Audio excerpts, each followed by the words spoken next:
I need you to leave. The words hit like ice water. Chloe stood frozen in Nathaniel Reed's $1 million penthouse, mascara already smudging from tears she refused to let fall. Behind him, 9-year-old Mason pressed his face against the hallway wall, small fists clenched white. "You're pushing me away because you're scared," she whispered, "just like you push everyone away. I'm protecting you, but no, you're protecting yourself." Outside, Boston's skyline glittered with indifference. Inside, a billionaire who'd survived tragedy was about to make the biggest mistake of his life. But before we get there, let me tell you how this whole mess started. If you're watching from anywhere in the world, drop your city in the comments. I want to see how far this story travels. Hit that like button and stick around until the end, because what happens next, you won't see coming. The restaurant was called Marchand's. Real fancy. The kind of place where they don't list prices on the menu because if you have to ask, you can't afford it anyway. Nathaniel Reed sat alone at table 7, checking his watch for the third time in 10 minutes. 8:47 p.m. She was 17 minutes late. He should have known better. Blind dates were always a disaster, especially the ones his business partner Marcus set up with good intentions and terrible judgment. The last one had spent 2 hours talking about her Pilates instructor's transformative energy. The one before that had asked if his 9-year-old son was on the spectrum before appetizers even arrived. Nathaniel was about to signal for the check when the commotion started near the entrance. "Ma'am, I'm sorry, but we have a dress code." I know, I'm meeting someone. Perhaps you'd be more comfortable at—" "Look, I'm already late, and this isn't—" "Oh, hell!" The crash echoed through the dining room like a gunshot. Nathaniel looked up just in time to see a woman in a wrinkled Target dress collide with a waiter carrying a tray of wine glasses. Red wine exploded across white marble floors. Crystals shattered. A woman in pearls gasped like she'd witnessed a murder. And standing in the middle of it all, looking like she wanted the floor to swallow her whole, was Chloe Bennett. Her hair was falling out of a messy ponytail. Her dress had a visible coffee stain near the hem. She wore sneakers, actual sneakers, to Marchand's. "I am so sorry," she was saying, already kneeling to pick up glass shards with her bare hands. "I'll pay for this. I just need to—" "Ma'am, please don't touch." "Chloe?" She looked up. Their eyes met across 15 feet of expensive disaster. Nathaniel stood, and something in his chest did a weird little flip he hadn't felt in years. She was nothing like the polished, put-together women Marcus usually threw at him. She looked exhausted, real exhausted, the kind that came from working doubles and sleeping 4 hours and surviving on coffee that had gone cold 3 hours ago. She was also, somehow, beautiful. "Nathaniel?" She scrambled to her feet, nearly slipping on wine. "Oh my God, this is the worst first impression in human history, isn't it?" Despite himself, despite the stares and the whispers and the maitre d's horrified expression, Nathaniel smiled. "I've had worse." That was a lie. He absolutely had not had worse. "The maitre d' hates me," she muttered, as Nathaniel helped navigate her to the table, leaving the staff to clean up the wreckage. "I can feel his hatred from here. It's like a physical force. Jean-Claude hates everyone. Don't take it personally."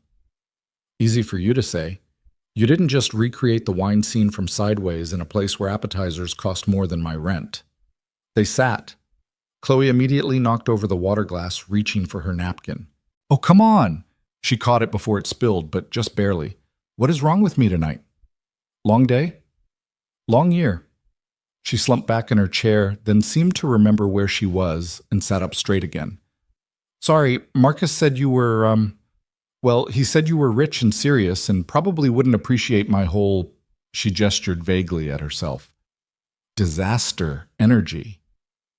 Marcus talks too much. He also said you had a kid. Mason, right? 9 years old, really smart, kind of shy." Nathaniel's smile faded slightly. "That's right." Here it comes, he thought. This is where she asks if Mason is difficult or challenging or any of the other polite euphemisms people used. This is where her face does that sympathetic but wary thing, and she starts talking about her cousin's friend who works with special needs children. But Chloe just nodded. "Must be hard, single-parent thing. I mean, I'm guessing it's hard. I don't have kids. I can barely keep a cactus alive." She paused. "That sounded insensitive. I didn't mean—" It's fine. Is he here? Mason? Nathaniel blinked. What? Tonight. Is he here? Marcus mentioned you sometimes bring him along, which I thought was sweet, by the way. Most guys try to pretend their kids don't exist on dates. He's actually, yes, he's reading in the car with my driver. In the car? Chloe's eyebrows shot up. For how long? An hour, maybe. An hour? Nathaniel, that's... She stopped herself, then didn't. That's kind of terrible. Why is a 9-year-old sitting alone in a car? Nathaniel felt himself getting defensive. He prefers it. Social situations make him uncomfortable, especially restaurants with... Have you asked him what he'd prefer, or did you just decide that for him? No one talked to Nathaniel Reed like this. No one. CEOs didn't. Board members didn't. Definitely not women on first dates. He should have been annoyed. Should have signaled Jean-Claude for the check and ended this disaster before it got worse. Instead, he heard himself saying, "Would you like to meet him?" The car was a Tesla. Of course it was a Tesla. Chloe had never been in a Tesla. She'd also never been so nervous to meet a 9-year-old. Mason Reed sat in the back seat, a hardcover book about quantum physics spread across his lap, noise-canceling headphones around his neck. He looked up when the door opened, dark eyes cautious behind wire-rimmed glasses. He looked exactly like his father, same sharp features, same serious expression, same way of watching people like he was collecting data. "Mason," Nathaniel said gently, "this is Chloe. Chloe, this is my son." "Hi," Chloe said. She didn't do the thing adults always did where they pitched their voice up and talked to kids like they were golden retrievers. She just talked. "Your dad says you've been out here for a while. That seems boring." Mason stared at her. "I mean, the book looks cool," she continued, sliding into the seat across from him. Nathaniel stood outside, watching through the open door. But still, an hour is a long time to sit in a car, even a really nice car, which this is. I've never been in a Tesla before. Does it really drive itself? Sometimes, Mason said quietly. His voice was softer than she expected, when the sensors work properly. But the AI has trouble with edge cases, unexpected variables. Like crazy drivers?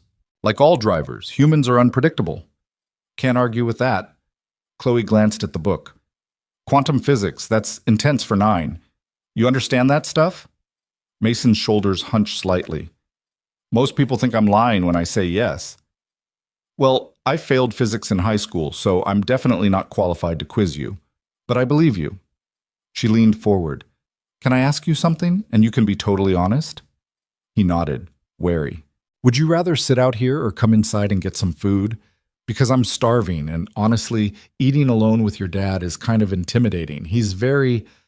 She gestured vaguely, billionaire-y. But if you came along, it might be less weird. For me, I mean. Mason looked at his father.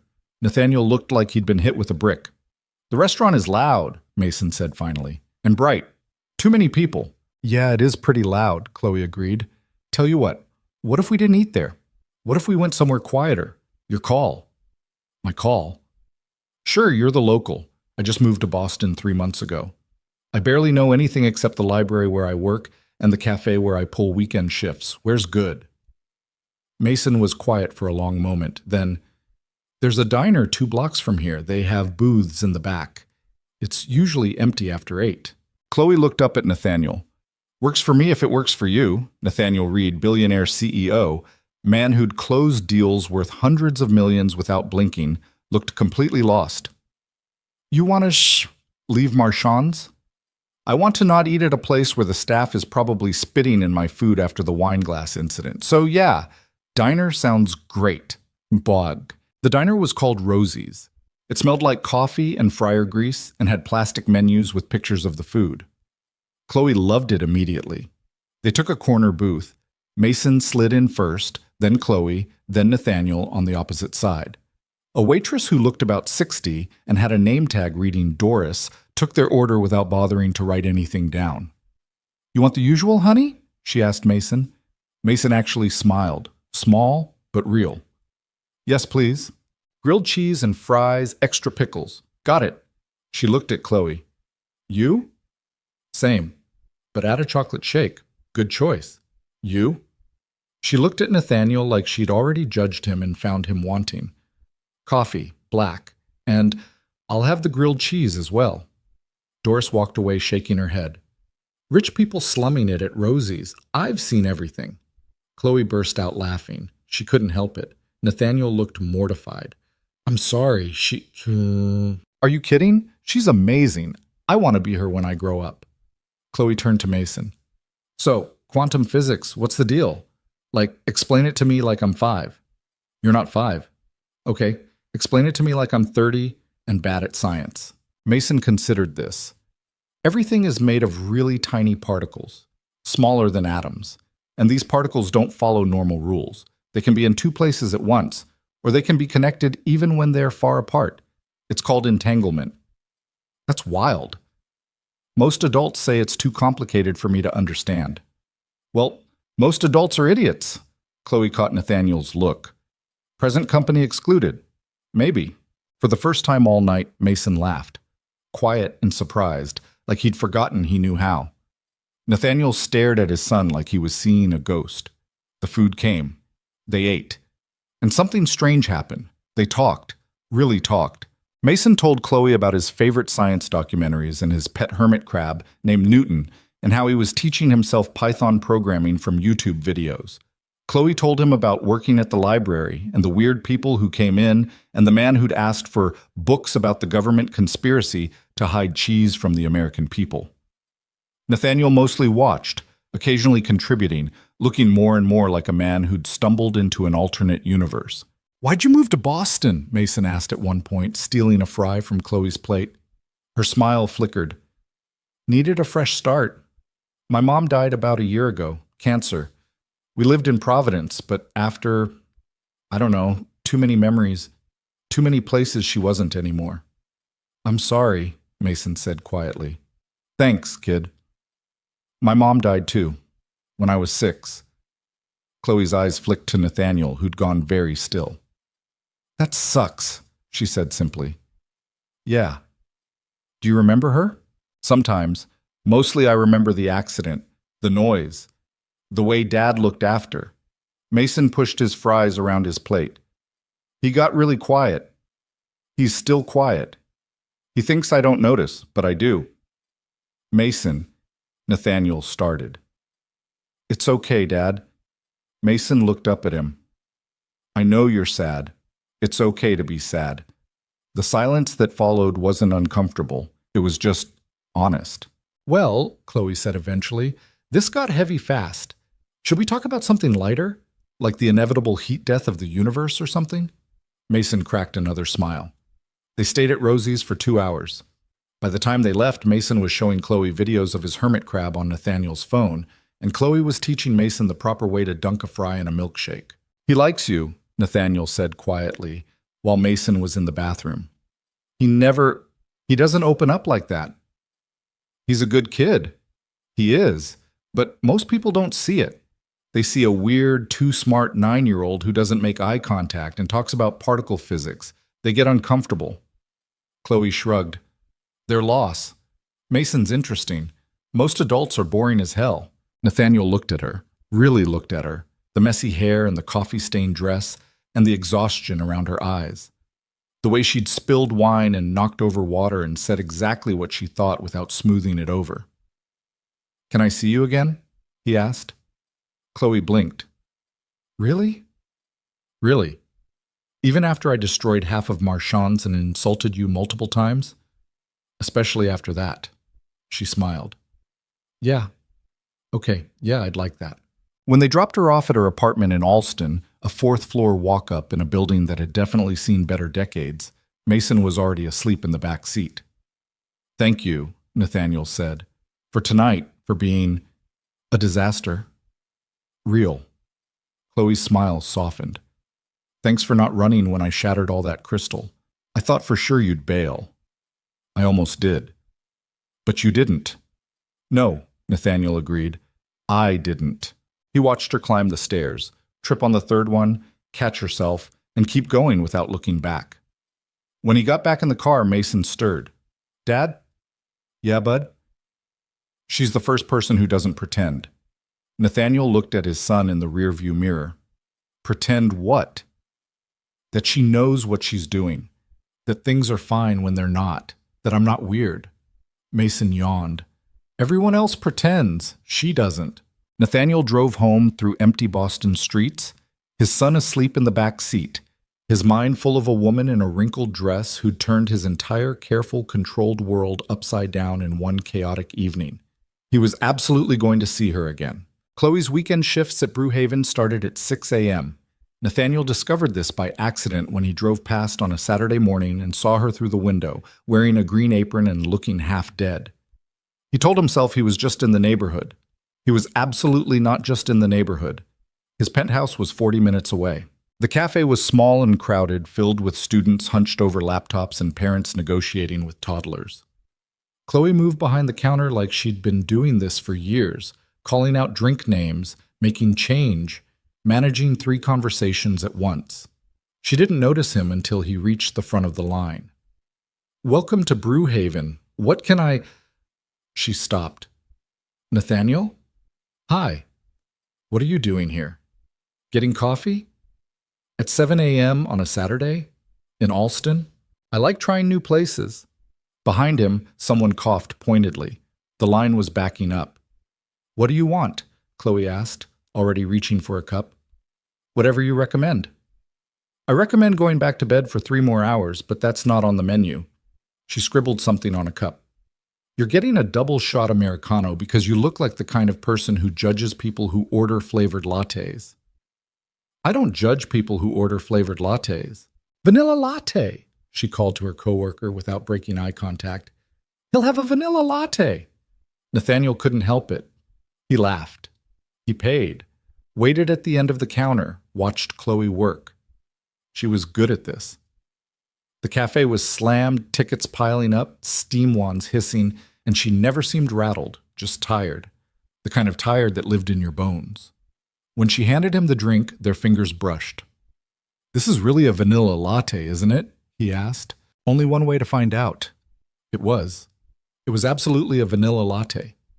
"When do you get off?" he asked. 2. "Can I take you to lunch?" Chloe hesitated. "I look like garbage. I smell like espresso. I haven't slept more than 5 hours in 3 days." "That's not an answer." "Why do you want to have lunch with me, Nathaniel?" "Because I haven't stopped thinking about you since Tuesday night. Because my son asked about you 3 times yesterday. Because—" He stopped. "Do I need more reasons?" She bit her lip. "One condition." "Name it." "No fancy restaurants. I can't afford another dry cleaning bill if I spill something." "Deal." Down. They ended up at a food truck near the Common. Chloe got a banh mi. Nathaniel got the same, mostly because he had no idea what it was and didn't want to admit it. "So," Chloe said, around a mouthful of sandwich, "what's your deal?" "My deal?" "Yeah. Marcus said you're some big tech CEO guy. Reed something corporation?" "Reed Tech. We do data security and cloud infrastructure." "I have no idea what that means." "We protect companies' information, keep it safe from hackers." "Ah, so you're like a very expensive digital bodyguard." "Something like that." They walked, found a bench, sat in the October sun that was just warm enough if you didn't think about winter coming. "And Mason's mom?" Chloe asked carefully.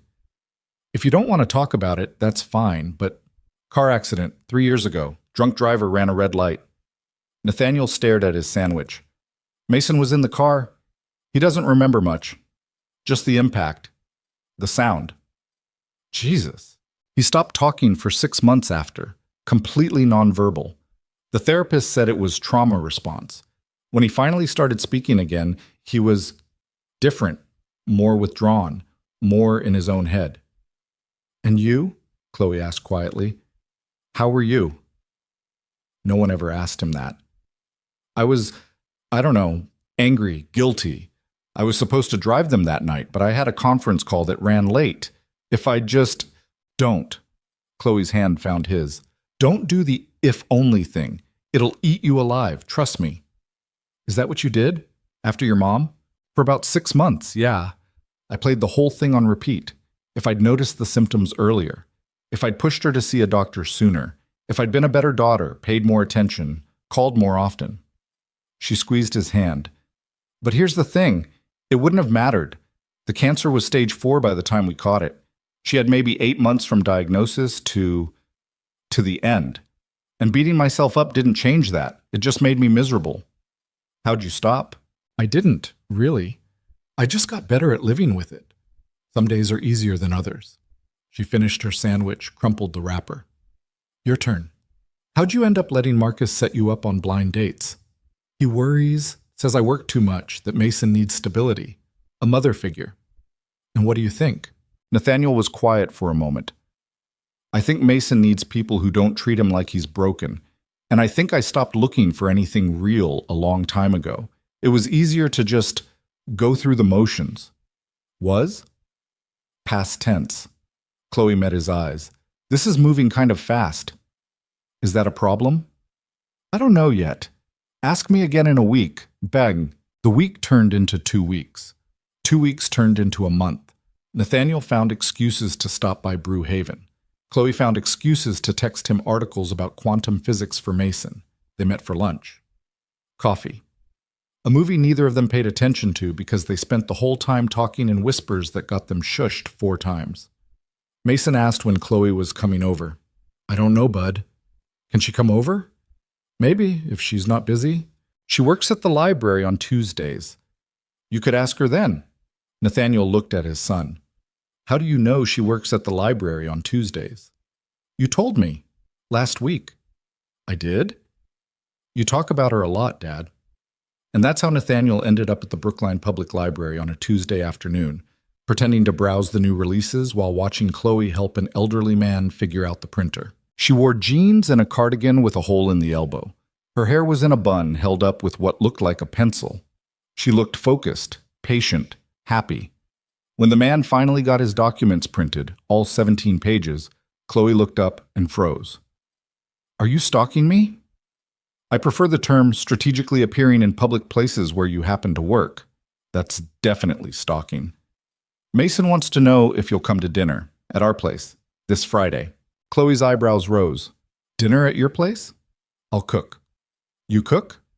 I can operate a stove without burning down the building. That counts as cooking.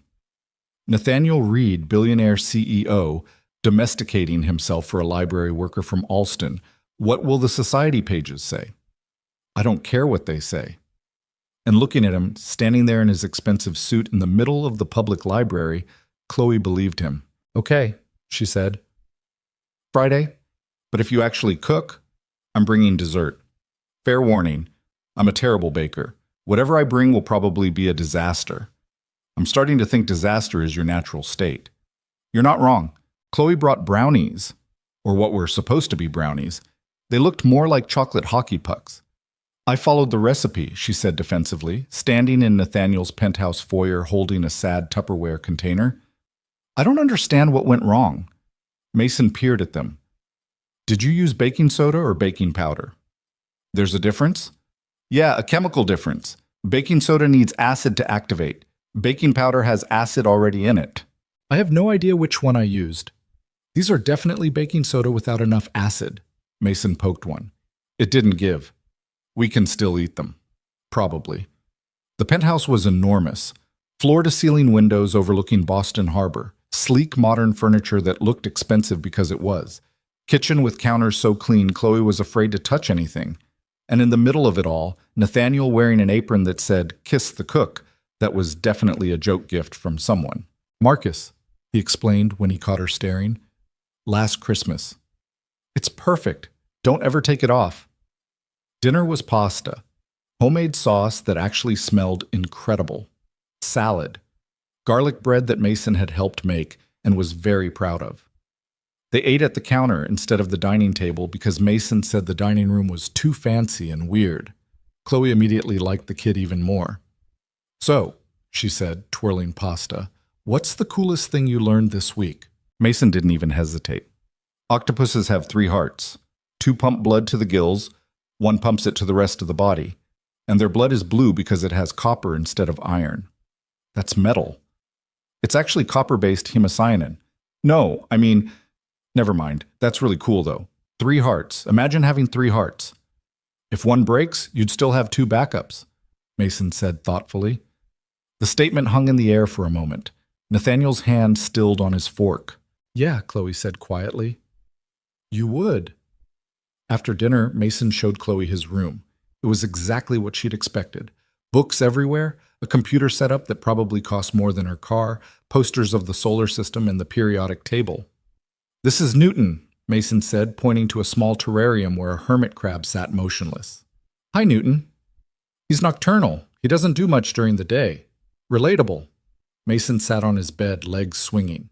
Do you like my dad? Chloe's heart jumped. Yeah, I do. Are you going to date him? We kind of already are dating. Is that okay? Most of the women Dad goes out with are fake. They smile too much. They ask me questions but don't listen to the answers. They think I don't notice, but I do. That sounds annoying. You're not fake. Thanks, kid. You're not fake either. I know. Mason picked at his bedspread. I like when you're here. Dad laughs more. He doesn't look sad when he thinks I'm not watching. Chloe's throat got tight. Your dad's pretty great. Yeah, but he's scared all the time. Scared of what? Mason shrugged. Everything. Something bad happening again. Me getting hurt. Other people leaving. He doesn't say it, but I know. This 9-year-old kid was way too perceptive. Well, Chloe said carefully, being scared makes sense. Bad things did happen. That doesn't just go away. Do you get scared? All the time. Of what? Lots of things. Ending up alone, not being good enough, disappointing people I care about, the usual stuff. Are you scared of my dad? Chloe considered this. Sometimes, not because he's scary, but because I like him a lot. And liking someone a lot means they can hurt you. That's pretty terrifying. Mason nodded like this made perfect sense. Dad's scared of you too, I can tell. Great, we're 2 scared adults stumbling around trying not to screw this up. I think you're doing okay. Thanks, Mason. That actually means a lot. They rejoined Nathaniel in the living room. He'd opened a bottle of wine and was standing by the windows, looking out at the city lights. Hey, Chloe said softly. He turned. Hey, Mason show you Newton? He did. Very impressive hermit crab. He's had that crab for 2 years, refuses to get any other pet, says Newton is sufficient. Newton is sufficient, Mason called from his room. Nathaniel smiled, held out a glass of wine. Chloe took it. They stood there looking out at Boston spread below them like a blanket of light and possibility and all the things that could go right or terribly wrong. This is nice, Chloe said. Yeah? Yeah. Weird. But nice. Weird how? I didn't expect this, any of this. When Marcus told me he was setting me up with a billionaire single dad, I thought it would be awkward and terrible, and I'd spend the whole night wishing I was home in my pajamas watching bad TV. But then I met you and Mason, and you guys are you're just people. Sad, complicated, real people who happen to have a lot of money and a really nice apartment. Is that a compliment? It's an observation. I'm still figuring out if it's a compliment. Nathaniel laughed, set down his wine glass, turned to face her fully. Can I kiss you? He asked. Chloe's heart did that jumping thing again. I thought you'd never ask. The kiss was soft, careful. The kind of kiss between 2 people who both knew how badly this could hurt if it went wrong. When they pulled apart, Mason was standing in the hallway watching them with an expression of pure satisfaction. Finally went, he said. Were you spying? Nathaniel asked. Observing. There's a difference. No, there isn't. Scientifically, there is. Chloe burst out laughing. She couldn't help it. This strange, broken, brilliant little family was starting to feel like something she could belong to. And that was more terrifying than anything else. 2 weeks later, Chloe was reshelving books in the science section when Nathaniel appeared holding 2 coffee cups. You really need to stop stalking me at work, she said, but she took the coffee. I have a proposal. If this is you asking me to move into your penthouse after dating for 6 weeks, the answer is no. It's not that. Mason has a science fair project due in 3 weeks. He wants to build a model of the solar system with working orbital mechanics. That's ambitious. He wants your help. Chloe paused mid-sip. My help? You studied engineering, right? Marcus mentioned, I studied engineering for 2 years before I dropped out to take care of my mom. I'm not exactly qualified to... Mason doesn't want qualified. He wants you. That sentence did weird things to her chest. Okay, she said. Yeah, I'll help. Which is how Chloe ended up spending Saturday afternoons at Nathaniel's penthouse, surrounded by wire and paint and foam balls, and Mason's extremely detailed calculations about planetary distances scaled to fit on a 3-foot board. If Jupiter is this big, Mason said, holding up a foam ball, then Earth needs to be... He scribbled numbers. Really small, like tiny.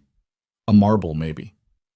The universe is showing off, Chloe said, cutting wire, making Earth so tiny and Jupiter so huge. Jupiter could fit over 1,300 Earths inside it. Rude.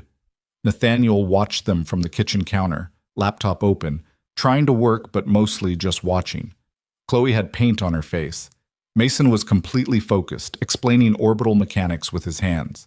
They moved around each other easily now, finishing each other's sentences, comfortable. She'd been in his life for 2 months. It felt like longer. It felt like she'd always been there. Dad, Mason called. Can you hand me the blue paint? Nathaniel brought it over. Chloe looked up at him, smiled, went back to work. Something in Nathaniel's chest cracked open, the scared, locked-down part he'd built after Sarah died. The part that said loving anyone again was too dangerous, too risky, too much. He was falling for Chloe Bennett. No. That was wrong. He'd already fallen. It was late. Mason should have been asleep, but wasn't. Nathaniel found him in the living room staring at the city lights. Can't sleep? I was thinking. About? Is Chloe going to stay? Nathaniel sat down beside his son. What do you mean? Everyone leaves eventually. Mom left. Not on purpose, but she left. The nannies left. Mrs. Patterson from school left when her husband got a job in California. Mason picked at his pajama sleeve. Is Chloe going to leave too? I don't know, Bud. I hope not. Do you love her? The question hit like a punch. Nathaniel stopped, started over. Yeah, I think I do. Then you should tell her. It's not that simple. Why not? Because I'm terrified. Because the last time I loved someone this much, I lost her, and it nearly broke me. Because if I admit it out loud, it becomes real, and real things can be taken away. But he couldn't say that to his 9-year-old son. I don't want to scare her off, he said, instead. Mason looked at him with those 2 old eyes. I think you're the one who's scared. When did you get so smart? I've always been smart, Dad. You just started noticing. Nathaniel pulled his son close, kissed the top of his head. What if I mess this up? He whispered. Then you mess it up, but not trying is worse, right? Out of the mouths of babes. Or in this case, out of the mouth of one very perceptive 9-year-old who'd seen too much and understood even more. Right, Nathaniel agreed. Not trying is worse. He just had to figure out how to be brave enough to try. The solar system project took 3 weeks and looked like a disaster for most of it. Foam planets sat half-painted on newspaper spread across Nathaniel's dining table. Wire frameworks bent at odd angles refused to stay in place. Mason's calculations kept changing because he'd decided mid-project that he wanted accurate orbital speeds, which meant adding a motor mechanism nobody had planned for.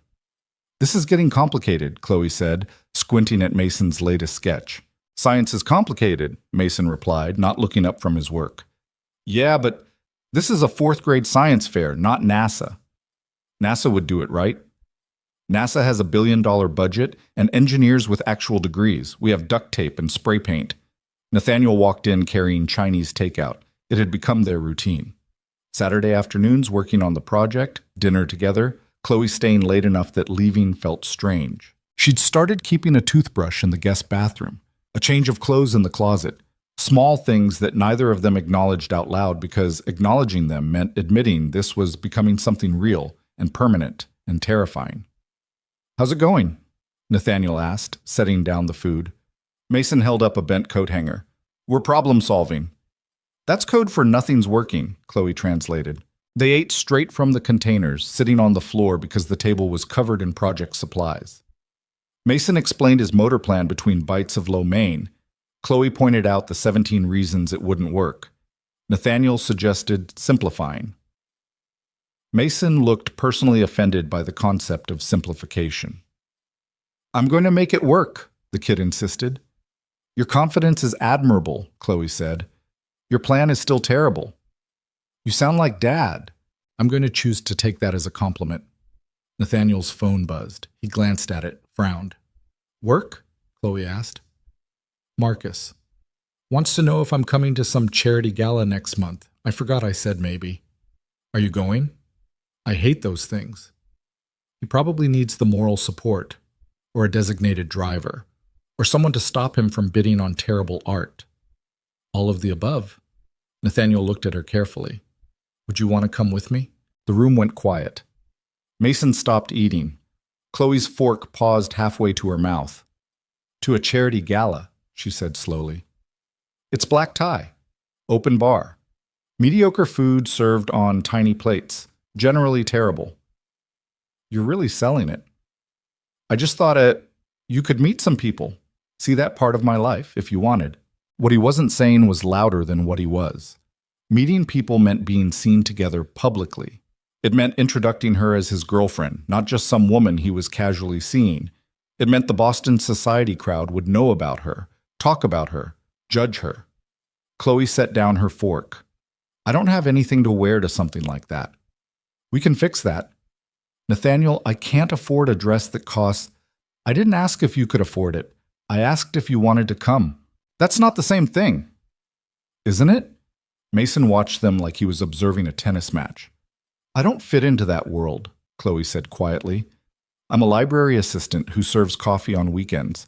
Those people will take one look at me and know I don't belong." "I don't care what those people think." "Maybe you should."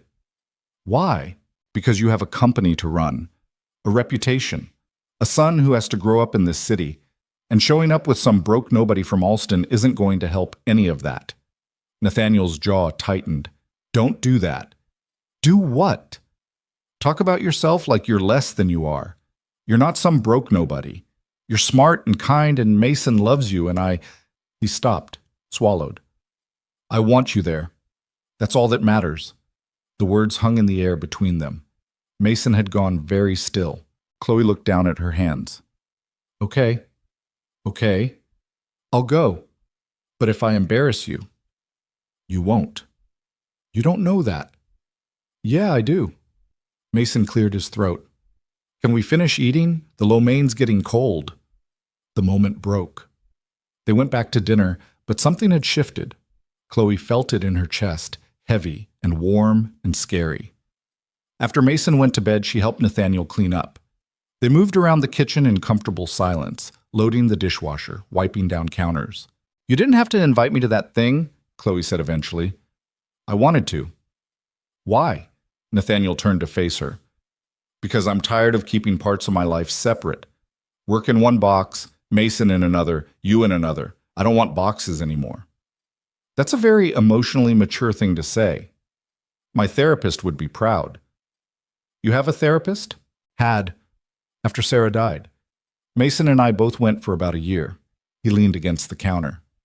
"She said I compartmentalize to avoid processing feelings. Apparently it's a common trauma response." "And?" "And she was right. But knowing something and changing it are different things." Chloe moved closer. "Are you trying to tell me something?" "I'm trying to tell you that you're not in a box anymore. You're—" He searched for words. "You're everywhere. In my head, in this apartment, in the way Mason talks about you, in every plan I make for the future." "That's kind of intense for 4 months of dating." "I know. It doesn't scare you. It terrifies me." "Good." She kissed him, soft and quick. "Because it terrifies me too." They stood there in his expensive kitchen with the city glittering outside and Mason asleep down the hall and the solar system project half finished on the dining table. It felt like standing on the edge of something huge and unavoidable. "I should go," Chloe said, but she didn't move. "You could stay. Mason's here. I have guest rooms." That feels like a slippery slope. "Probably." Nathaniel tucked a strand of hair behind her ear. Stay anyway. She stayed. Nothing happened. She slept in the guest room and woke up to the smell of pancakes and Mason arguing with Nathaniel about the correct ratio of chocolate chips to batter. She borrowed a t-shirt and joined them in the kitchen, and it felt so normal it hurt. This was what she'd been missing her whole life. Not the money or the penthouse or the nice things, just this. People who wanted her around, a place that felt like home. The science fair was on a Wednesday. Chloe took the afternoon off work, which her boss wasn't happy about but allowed because Chloe never asked for time off. Nathaniel rearranged his entire schedule. Mason was a bundle of nerves disguised as scientific confidence. It's going to be fine, Chloe told him in the car. The motor mechanism is unstable. It worked this morning. This morning isn't now. Variables change. What if it breaks during judging? Then we'll fix it. What if we can't? Then your project will be a solar system without moving parts, which is still better than 90% of what's there. Kid, breathe. You're going to give yourself a panic attack. Mason took a shaky breath. Nathaniel met Chloe's eyes in the rearview mirror, grateful. The school gymnasium was packed with projects. Baking soda volcanoes, potato batteries, a kid who'd apparently taught his hamster to run a maze. Mason's solar system looked professional by comparison, even if the motor did make a concerning grinding noise when turned on. It's supposed to do that, Mason insisted. Is it though? Chloe asked. Probably not. The judges came around at 3. 2 women and a man, all wearing lanyards and carrying clipboards and looking very serious about 4th grade science. Mason explained his project clearly, talked about orbital mechanics and scale distances and how he'd calculated the rotation speeds. He didn't mention the motor grinding or the fact that Mars kept falling off its wire. Did you have help with this? One of the judges asked. Yes. My dad and Chloe helped me build it, but I did all the calculations and the design myself. And who's Chloe? My dad's girlfriend, Mason said without hesitation. Chloe's heart skipped. She glanced at Nathaniel, who looked equally surprised. They'd never actually defined what they were. Girlfriend felt too small and too big at the same time. The judges moved on. Mason sagged with relief. You did great, Chloe told him. The motor stopped working halfway through. They didn't notice. Yes, they did. Mrs. Chen wrote something on her clipboard when it happened. Maybe she was writing excellent project despite minor motor issues. That's not how judging works. You don't know. Maybe it is. Mason won 2nd place. He pretended to be disappointed, but Chloe saw him smile when they handed him the ribbon. 2nd place is still really good, she said. 1st place would have been better. 1st place went to a kid who literally grew bacteria cultures in his mouth. You were never going to beat that. That's disgusting. That's science. They went to Rosie's to celebrate. Doris remembered them, which somehow made Chloe's chest feel tight. The usual? She asked Mason. Can I get a milkshake too? You asking me or telling me? Asking. Then yes. What flavor? Chocolate. Doris looked at Nathaniel. You're paying, right? I'm paying. Good. This one eats like she hasn't seen food in a week. She nodded at Chloe. You need to feed your girlfriend more. There was that word again. Girlfriend. After Doris left, Chloe looked at Nathaniel. So I'm your girlfriend now? According to Mason and apparently the entire waitstaff at Rosie's. Are you okay with that? Are you? I asked first. Nathaniel reached across the table, took her hand. Yeah, I'm okay with it. Even though I'm a broke nobody from Alston? You're not. We're not doing that again. You're not a nobody, Chloe. To those people at your gala thing, I will be. Then they're idiots, Mason slurped his milkshake. Can we talk about my ribbon instead of your relationship anxiety? Both adults stared at him. What? Mason said. I know words. The gala was 3 weeks away. Chloe tried not to think about it, failed completely, thought about it constantly. She imagined showing up in a dress she couldn't afford, borrowed and obvious. Imagined the looks, the whispers. Nathaniel's colleagues wondering what he was doing with someone like her. His business partners judging. The society women picking her apart with sharp eyes and sharper smiles. You're spiraling, her coworker Janet said on Tuesday. They were shelving returns in the biography section. I'm not spiraling. You've been staring at that same book for 5 minutes. Either you're spiraling or you've become really interested in Teddy Roosevelt. Chloe shelved the book. I have to go to this charity thing with Nathaniel. The billionaire boyfriend, that charity thing? Yeah. And you're freaking out because you don't think you fit into his world. How did you... Chloe, I've known you for 3 months, and even I can see you have imposter syndrome like it's your job. Which is ridiculous, by the way. You're smart and funny and pretty, and if those rich people don't like you, that's their problem. Easy for you to say. You're not the one who has to stand there being judged. No, but I did marry into a family that thought I wasn't good enough because I didn't go to the right schools. And you know what I learned? What? That people who judge you for superficial bullshit aren't worth impressing. The ones who matter won't care where you came from. They'll care about who you are. That's very Hallmark movie of you. I'm wise beyond my years. Also, I'm going to need details about this billionaire. Is he hot? Very. Good for you. The dress shopping happened on a Saturday. Nathaniel had insisted on taking her to some boutique in Back Bay where dresses cost more than Chloe's monthly rent. She'd refused. They'd compromised on a department store. This feels wrong, Chloe said, looking at price tags in the formal section. These are all so expensive. They're on sale. Sale price is still $200. Chloe, I can't let you buy me a $200 dress. Why not? Because then I'll owe you. Nathaniel looked genuinely confused. You won't owe me anything. That's not how this works. You buy me expensive things, I feel obligated to, I don't know, stick around even if things get bad, or put up with stuff I shouldn't. It creates this weird power dynamic thing. Or, Nathaniel said carefully, I buy you a dress because I have money, and you need a dress, and I want to do something nice for my girlfriend. No strings, no obligations, just a dress. You make it sound simple. It is simple. Nothing's ever simple. Chloe. He turned her to face him. I'm not trying to buy you. I'm not trying to create some obligation or power dynamic. I just want you to have something nice to wear. That's it. If it makes you uncomfortable, I'll stop. But please stop acting like accepting help makes you weak or indebted. She bit her lip. My mom used to say that accepting help was weak. Your mom was wrong. She was sick and scared and trying to stay independent as long as possible. She wasn't wrong. She was just coping the only way she knew how. And you learned that from her, to never ask for help, to never accept it even when offered. I guess, Nathaniel kissed her forehead. You can unlearn it. It's okay to let people help you. They found a dress. Dark blue, simple, elegant without being over the top. It fit perfectly and cost $150 on sale, and Chloe only argued for 10 minutes before letting Nathaniel buy it. Happy? She asked. Getting there. What else do you need? For you to stop looking like you're about to bolt. I'm not going to bolt. You've been eyeing the exit since we got here. Habit. He took her hand, squeezed. I've got you. Okay? Whatever happens at this thing, we're in it together. Promise? Promise.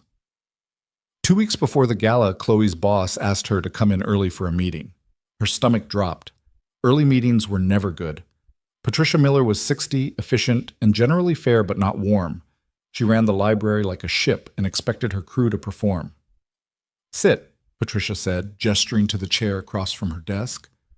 Chloe sat. I'm going to be direct. I've noticed you've been distracted lately, taking time off, leaving early, your mind somewhere else. I'm sorry, I'm not finished. I've also noticed that the children's reading program has better attendance than it's had in 5 years. The teen homework help sessions are fully booked. You've reorganized the entire reference section, and it actually makes sense now. So while you've been distracted, you've also been our best performer. Chloe blinked. Oh, the board wants to expand our community outreach programs. I recommended you to head the initiative. It would mean more hours, better pay, actual benefits instead of the part-time scraps you're getting now. Interested? Yes, absolutely. Good. You start next month. We'll work out the details. Patricia paused. Whatever's distracting you, it seems to be working. Keep it up. Chloe left the office in a daze. More money, benefits, a real position instead of part-time temporary status. She called Nathaniel immediately. They promoted me. What? Well, not promoted exactly, but close enough. Real hours. Better pay. I can finally quit the cafe. Chloe, that's amazing. I know, I can't believe it. I thought she was going to fire me. Why would she fire you? Because I've been a mess lately. Because I took that afternoon off for Mason's science fair. Because I've been showing up late and leaving early and still doing great work, apparently. Apparently.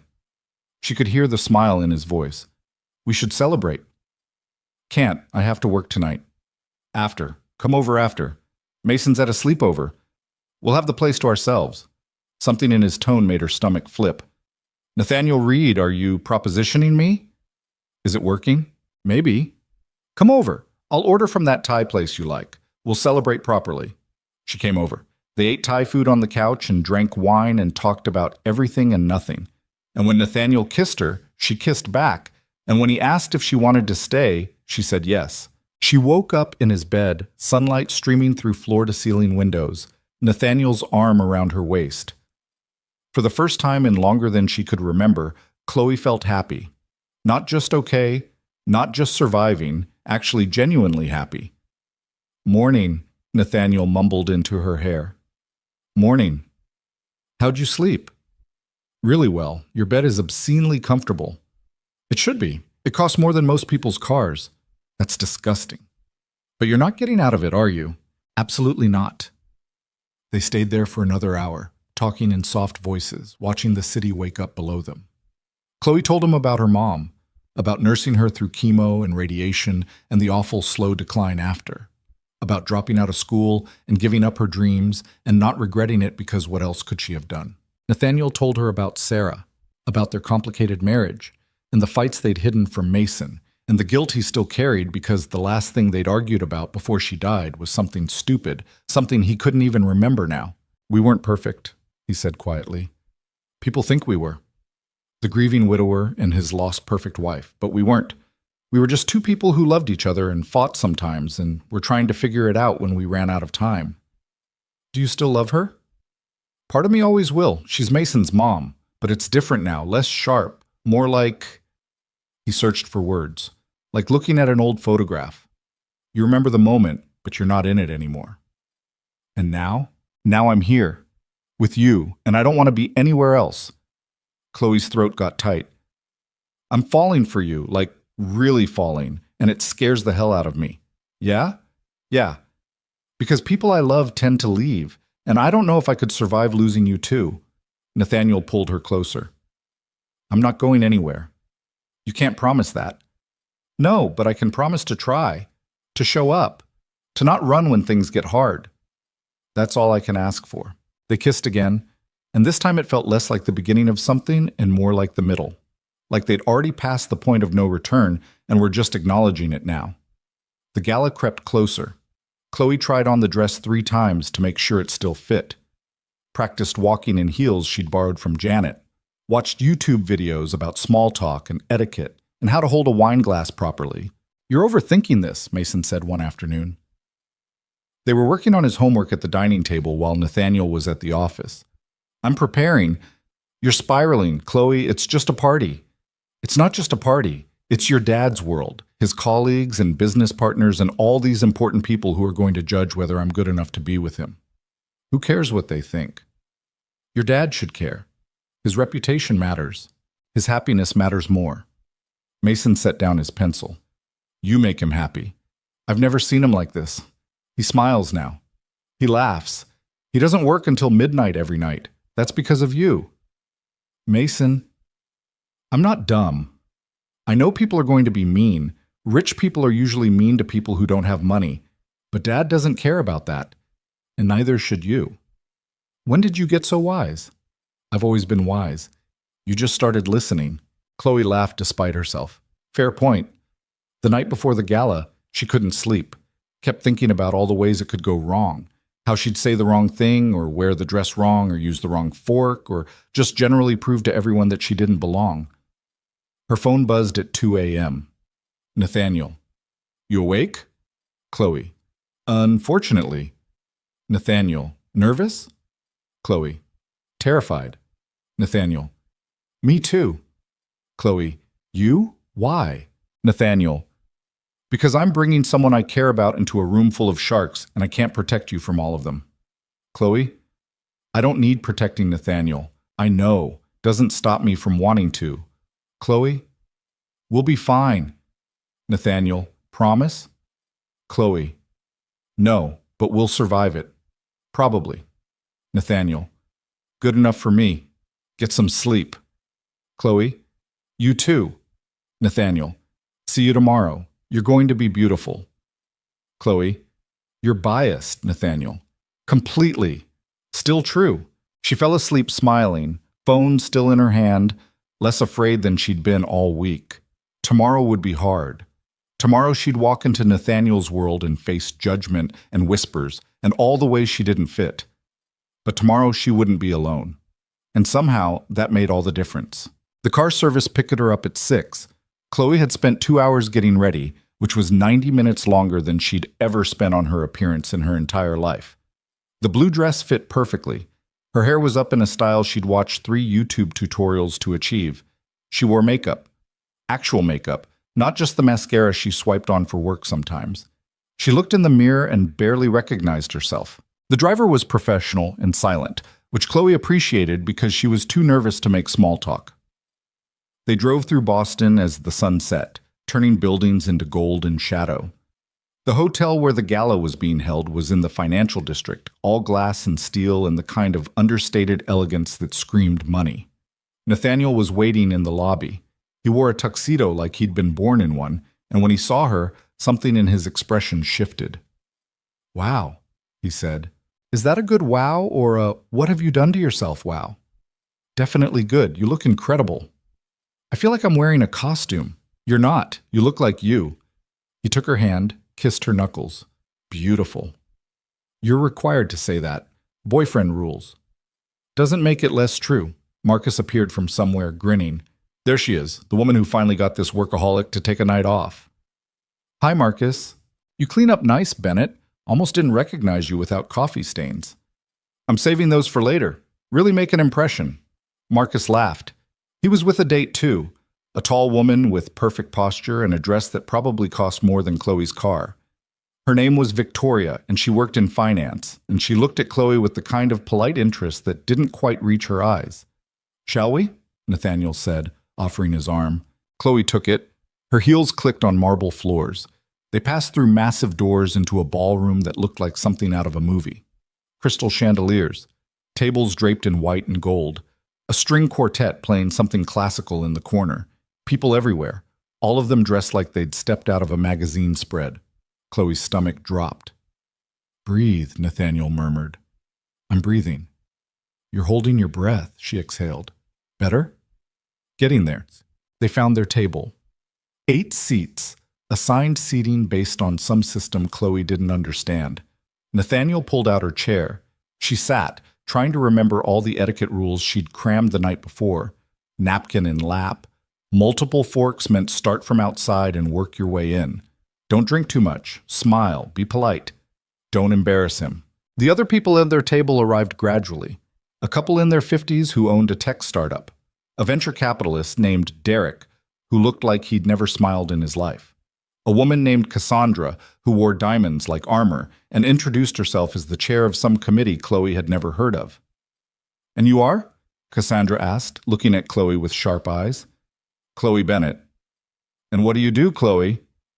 Here it was, the question she'd been dreading. "I work at the Brookline Public Library, community outreach." How lovely, public service. The way Cassandra said it made it sound like a disease. Nathaniel's hand found Chloe's under the table. Squeezed. "Chloe's brilliant with people," he said evenly. "She's doubled their teen programming attendance and completely reorganized their reference system. The head librarian says she's the best hire they've made in years." Cassandra smiled. It didn't touch her eyes. "How nice." Dinner was served in courses. Salad with ingredients Chloe couldn't identify. Soup that was somehow both hot and cold. Fish that was probably expensive but tasted bland. Tiny portions on huge plates. The conversation flowed around her. Tech acquisitions, market trends, someone's vacation home in the Hamptons, a gallery opening in New York. Chloe tried to follow along, tried to contribute, but everything she said felt wrong the moment it left her mouth. The housing market in Boston is insane, she said at one point. Only if you're buying in the wrong neighborhoods, Derek said dismissively. I meant for renters. Rent's gone up 40% in some areas in the last 3 years. Well, that's just supply and demand. Economics 101. It's also people being priced out of their own city, but sure, economics. Nathaniel's hand tightened on hers. Warning or support, she wasn't sure. Derek smiled coldly. You rent, I assume. Yeah, I rent. Then you understand. Property owners have a right to charge market rate. And people have a right to afford a place to live. If you can't afford Boston, move somewhere cheaper. Chloe bit her tongue so hard she tasted blood. Across the table, Marcus looked uncomfortable. Victoria examined her nails. Cassandra watched like she was enjoying a show. Excuse me, Chloe said, standing abruptly. I need to use the restroom. She didn't wait for a response, just walked away on shaking legs, trying to remember where the bathrooms were, trying not to run. The ladies' room was empty, thank God. Chloe braced herself against the sink, breathing hard. This was a mistake. She didn't belong here. These people with their vacation homes and their dismissive smiles and their casual cruelty dressed up as economics. Nathaniel fit here. He spoke their language, wore their uniform, understood the rules of a game Chloe hadn't even known existed until tonight. The door opened. A woman walked in. Older, maybe 60, wearing a silver dress and an expression of concern. Are you all right, dear? I'm fine. You don't look fine. You look like you're about to either cry or punch something. Chloe laughed wetly. Both, maybe both. First time at one of these things? That obvious? You have the look. I had it too 40 years ago when my husband first dragged me to one. I was a school teacher from Dorchester. These people made me feel like dirt on their expensive shoes. What did you do? Survived. Then I went home and told my husband if he ever made me go to another one, I'd divorce him. The woman smiled. We compromised. I go to 2 a year. He suffers through family dinners with my very loud Irish Catholic relatives. Marriage is negotiation. I'm not married. Not yet, maybe. But you're here with someone who cares about you, or you wouldn't be this upset. Men like the one you're with don't bring just anyone to these things. How do you know who I'm with? Because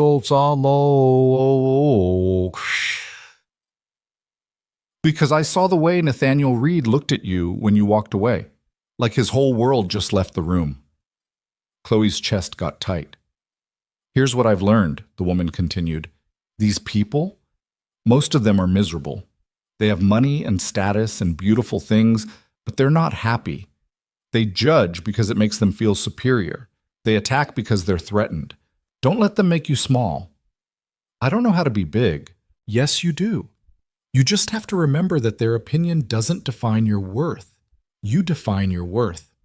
The woman left. Chloe fixed her makeup, straightened her dress, took 3 deep breaths. She could do this. Just a few more hours. Then she could go home and put on sweatpants and never think about Derek's smug face again. When she got back to the table, Nathaniel immediately stood. Are you okay? Fine. Chloe, I'm fine, really. But she wasn't, and he knew it. The speeches started after dinner. The charity was for children's hospitals, which was at least a good cause, even if the people donating probably wrote it off on their taxes. A CEO got up and talked about giving back.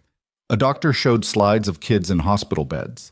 Someone auctioned off a weekend in Napa that went for $30,000. Chloe excused herself to get a drink from the bar. She needed air, space, a minute to not smile and nod and pretend she belonged.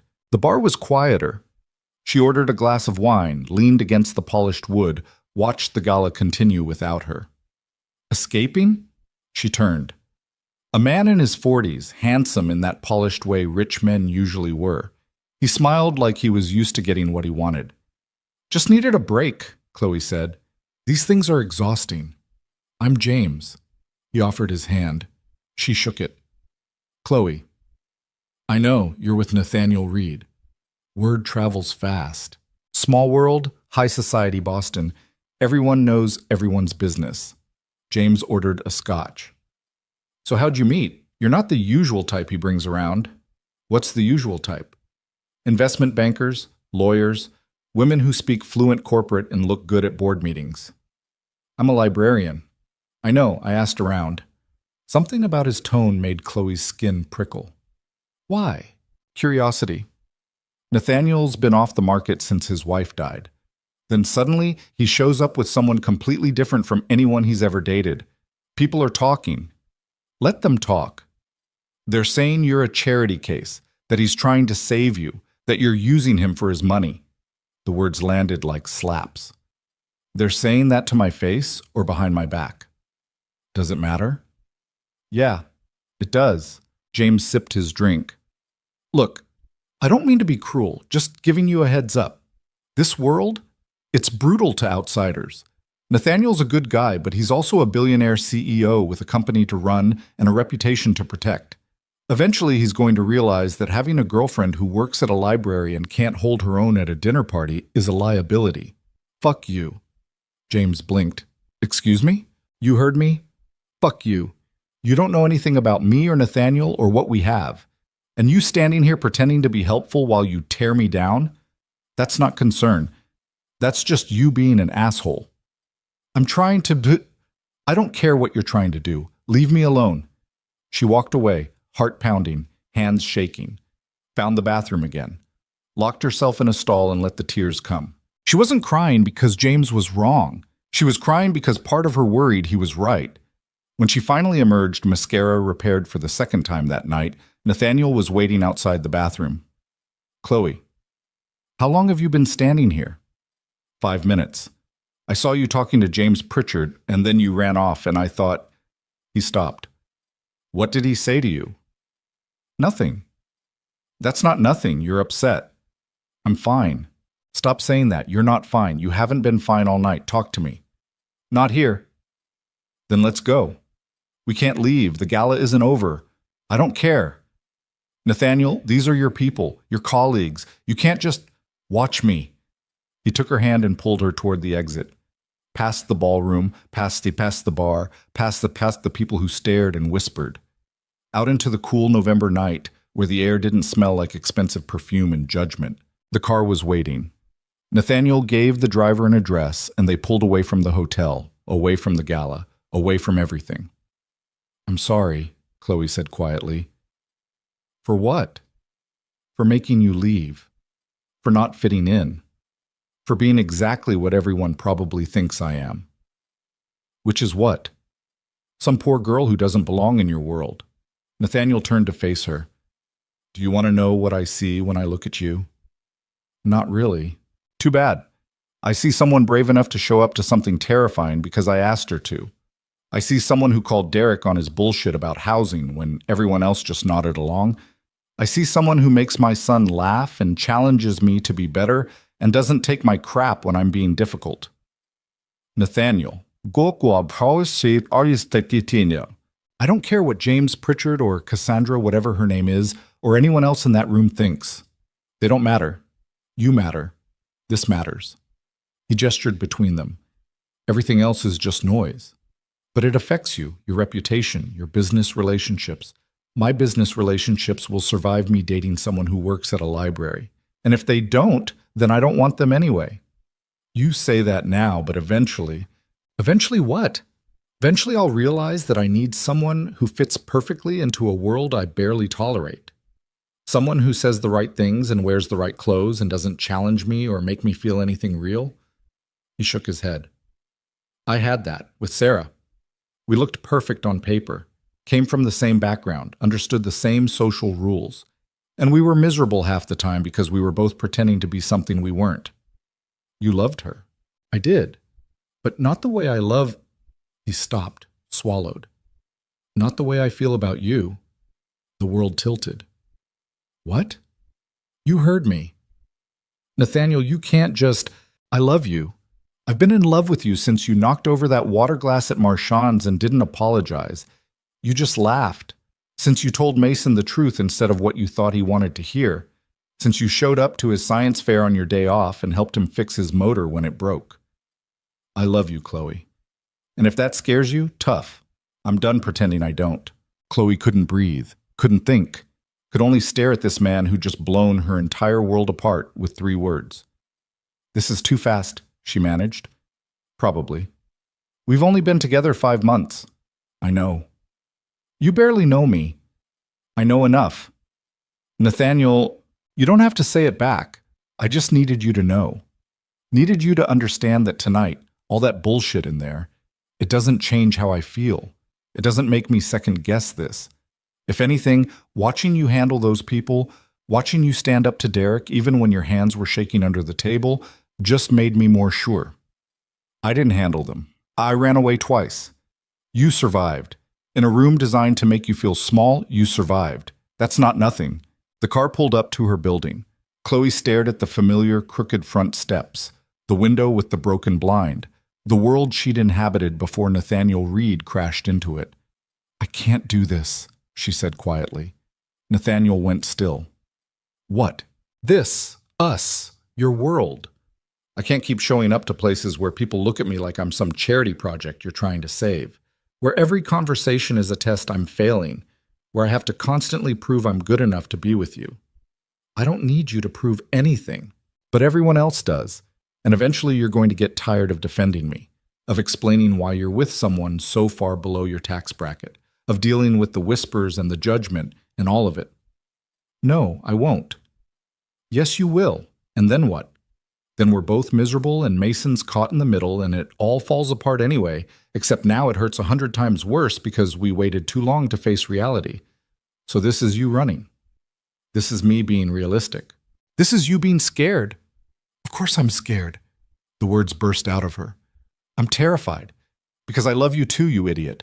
I'm in love with you and Mason and the life we're building, and it scares the hell out of me because everyone I've ever loved has left. My dad left when I was 8. My mom died. And you're not going to leave. You're going to realize I'm not worth all this trouble, and you're going to pull away, and it's going to destroy me." Silence. Heavy and awful. Then Nathaniel said, "Come upstairs." "What?" "Come upstairs to my apartment, please." "Mason's at a sleepover." "I know. Come anyway." "Why?" "Because I need you to see something." She should have said no. Should have gotten out of the car and walked up to her apartment and ended this before it got more complicated. Should have protected herself the way she'd learned to protect herself after her mom died. Instead, she said, "Okay." They drove to his building in silence, took the elevator up in silence, walked into his penthouse where the lights of Boston spread out below like a promise or a warning.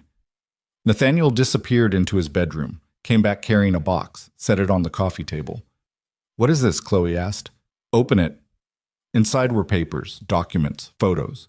She picked up the first one, a picture of Nathaniel and Sarah on their wedding day, both young and smiling and seemingly perfect. "Why are you showing me this?" "Keep looking." She found therapy bills, support group schedules, a journal with entries in handwriting she didn't recognize. Sarah's, probably. The entries talked about fights and frustration and feeling trapped. "We fought about everything," Nathaniel said quietly. Money, work, Mason's needs, whether to have another kid. She wanted to move to the suburbs. I wanted to stay in the city.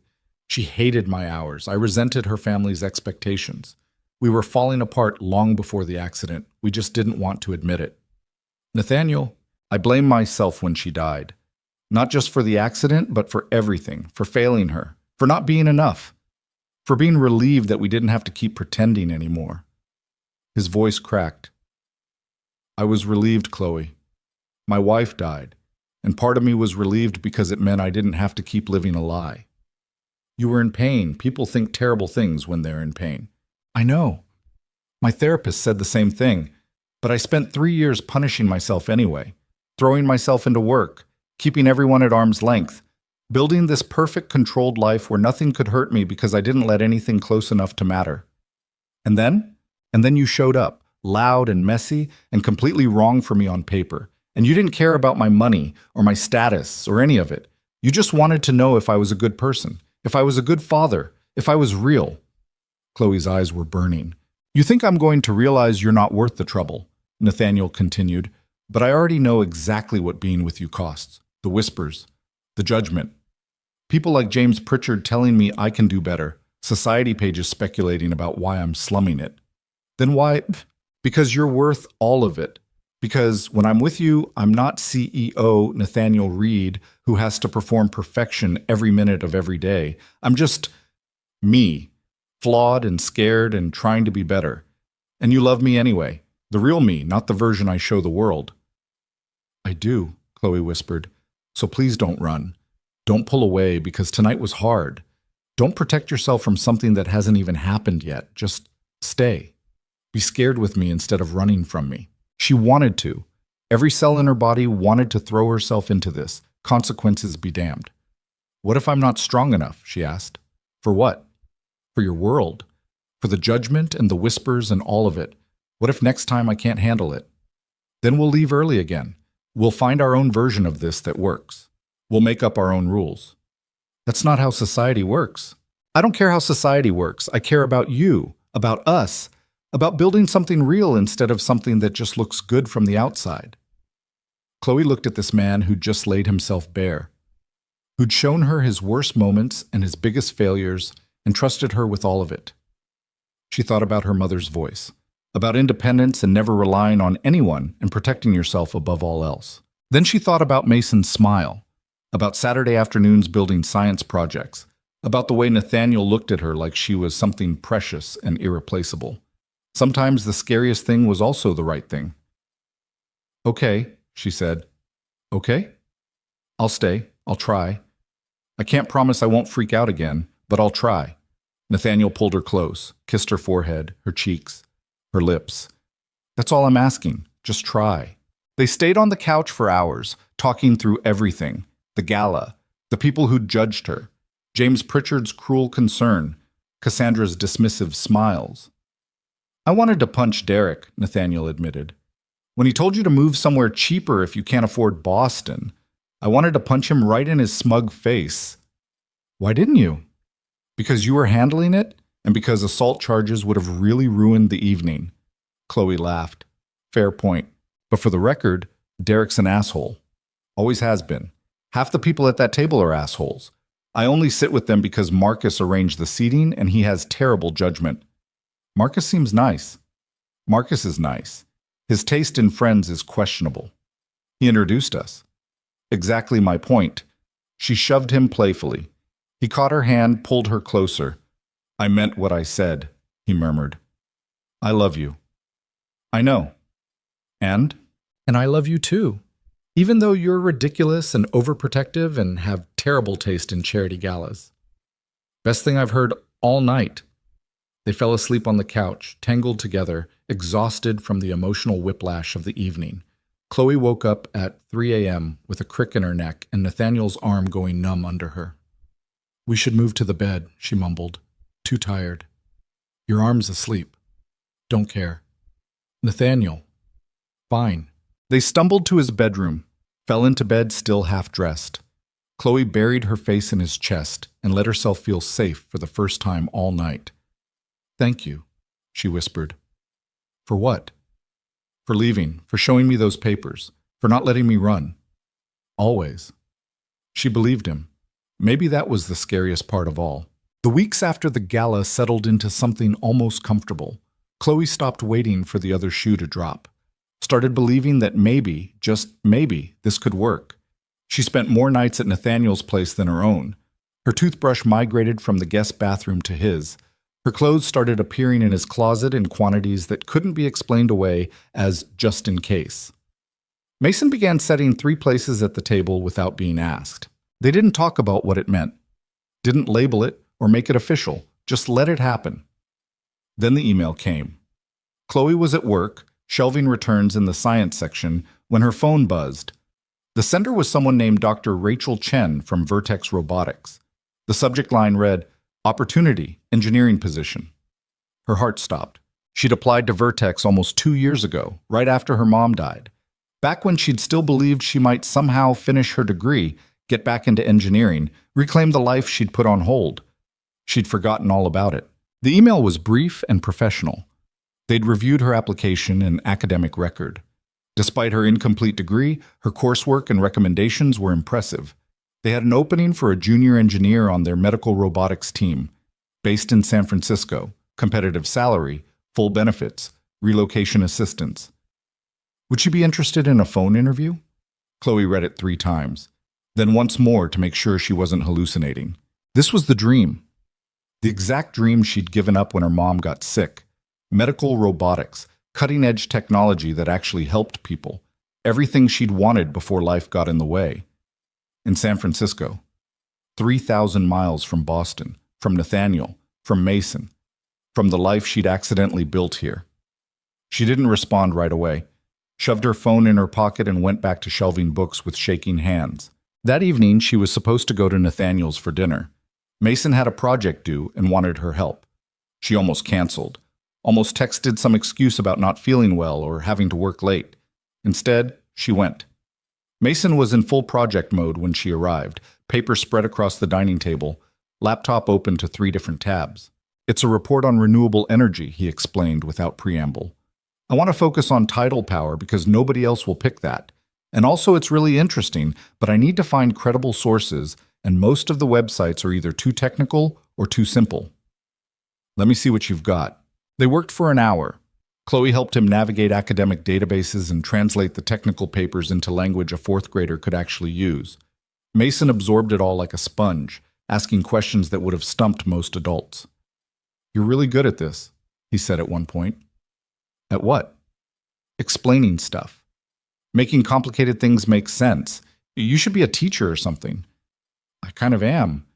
At the library, the community outreach program is basically teaching.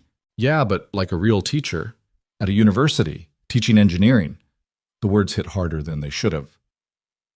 I'd need to finish my degree first, Chloe said carefully. Why didn't you? She'd told him about her mom, but not the details. Not the full cost of what she'd given up.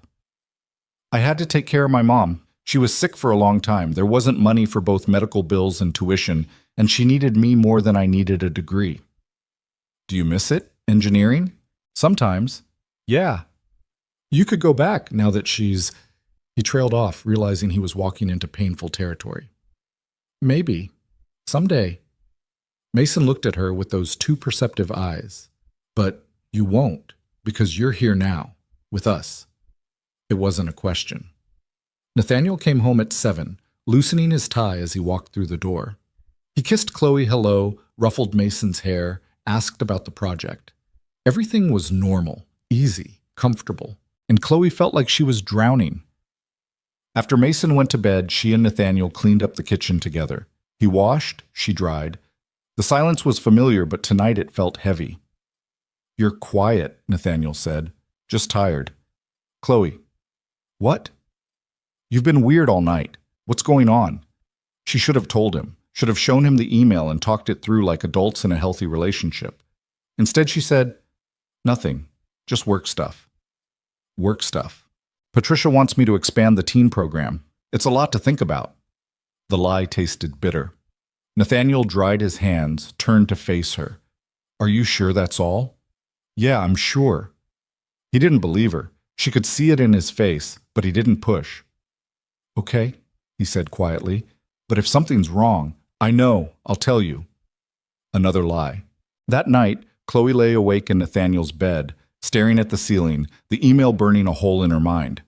She could ignore it, delete it, pretend it never happened, or she could respond, take the interview, see what happened. What was the harm in just talking to them? She scheduled the phone interview for the following Thursday during her lunch break, told herself it didn't mean anything. It was just a conversation, just keeping her options open, just lying to everyone, including herself. The interview went well. Too well. Dr. Chen was enthusiastic about Chloe's coursework, impressed by her recommendations from professors she'd had 5 years ago. The position was exactly what Chloe had always wanted, designing robotic assistance devices for surgical procedures, cutting-edge work that could genuinely change lives. We'd love to fly you out for an in-person interview, Dr. Chen said. Meet the team, see the facilities, get a feel for the company culture. Yeah, that would be great. How's next week? We could cover your flight and hotel. Next week works. She hung up feeling sick. That evening, Nathaniel asked if she wanted to come to Mason's school play the following Tuesday. Something about the solar system where Mason had exactly 3 lines as Neptune. I can't, Chloe said. I have to go to San Francisco for a few days. Work thing. There it was. The biggest lie yet. Nathaniel looked up from his laptop. San Francisco? Yeah, there's a library conference. Professional development stuff. Patricia's making me go.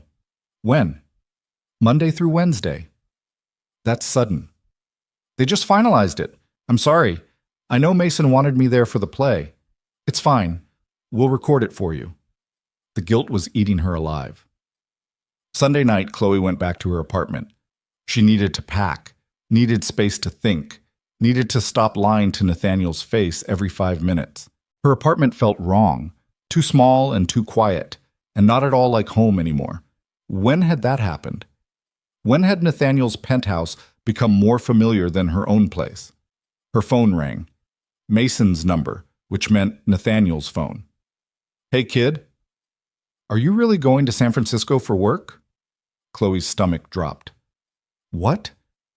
Dad said you have a library conference, but I looked it up and there's no library conference in San Francisco this week. The next one isn't until March. Mason, are you leaving? What? No, I'm just... My mom left. She didn't mean to, but she did. And now you're going away and lying about it, and that's what people do before they leave. Mason, I promise I'm not leaving. I'm coming back Wednesday. But why are you lying? Because I'm a coward, Chloe thought. Because I'm terrified and confused, and I don't know how to handle this. It's complicated, she said instead. Everything's complicated. That's not an answer. I know. You're right. I'm sorry. Does Dad know? Know what? That you're lying. I don't... Mason, please don't. I won't say anything, but you should tell him. He hates when people lie to him. It makes him sad. The line went quiet for a moment. Then Mason said, Are you going to break up with him? No, I don't know. That's not why I'm going to San Francisco. Then why? Because I got offered a job interview for engineering, the kind of work I used to want to do before everything happened with my mom. In San Francisco? Yeah. So if you get the job, you'd have to move there. I haven't even interviewed yet. I don't know if they'll offer me anything. But if they do, would you take it? Chloe sat down on her bed, head in her hands. I don't know. You should tell Dad. I will, after the interview, once I know if it's even real. He's going to be mad that you lied. I know. I'm mad that you lied. I know. I'm sorry, Mason. I really am. Just come back, okay? Even if you take the job or whatever, just come back first and tell us in person. Don't just disappear. I promise. I'm coming back Wednesday. After they hung up, Chloe sat in the dark for a long time. Mason was right. She needed to tell Nathaniel. Should have told him from the beginning. But every time she tried to imagine that conversation, her throat closed up. The flight to San Francisco was early Monday morning. Chloe barely slept Sunday night, running through worst-case scenarios in her head. Nathaniel finding out and being furious. Mason feeling betrayed. Everything falling apart because she was too afraid to just be honest. She texted Nathaniel from the airport. At the gate. Talk later? His response came immediately. Safe flight. Miss you. The guilt was suffocating. Vertex Robotics was in South San Francisco, a gleaming building full of brilliant people doing incredible work. Dr. Chen gave Chloe a tour of the labs where they developed surgical robots that could perform procedures with precision impossible for human hands. The team was young and passionate and excited about what they were building. We're making a real difference, Dr. Chen said. Last year alone, our devices assisted in over 3,000 surgeries, patients who might not have made it otherwise. Chloe felt the pull. This was what she'd always wanted, to build things that mattered, to use her brain for something bigger than herself. The interview lasted 3 hours. They asked technical questions about her coursework, gave her engineering problems to solve on the spot, wanted to know how she approached design challenges. Chloe felt her brain waking up in ways it hadn't in years. This was the language she spoke, the world she understood. At the end, they offered her the job. We don't usually decide this quickly, Dr. Chen admitted, but we're all unanimous. You're exactly what this team needs. The salary is $75,000 to start, full benefits, relocation package.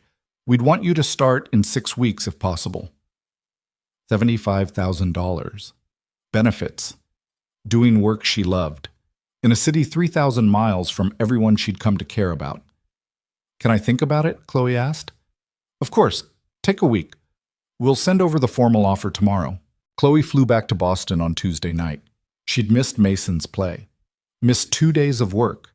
Missed Nathaniel, even though she'd only been gone 36 hours. When she got to his place at 9 p.m., Mason was already asleep. Nathaniel was in his home office, working late like always. "Hey," she said from the doorway. He looked up, smiled. "Hey yourself. How was the conference?" Here it was, the moment to come clean, to tell the truth and deal with the consequences. "It was good, productive." Nathaniel stood, pulled her into a hug. She buried her face in his chest and felt like the worst person alive. "I missed you," he murmured into her hair. "I missed you too." 2 days felt like forever. "Yeah." He pulled back, studying her face. "You okay? You seem off." "Just tired. Long flights." "Did you eat?" "On the plane." "That's not eating. Come on, I'll make you something." In the kitchen, he assembled a sandwich while she sat at the counter watching. This man who loved her, who trusted her, who she was lying to with every breath.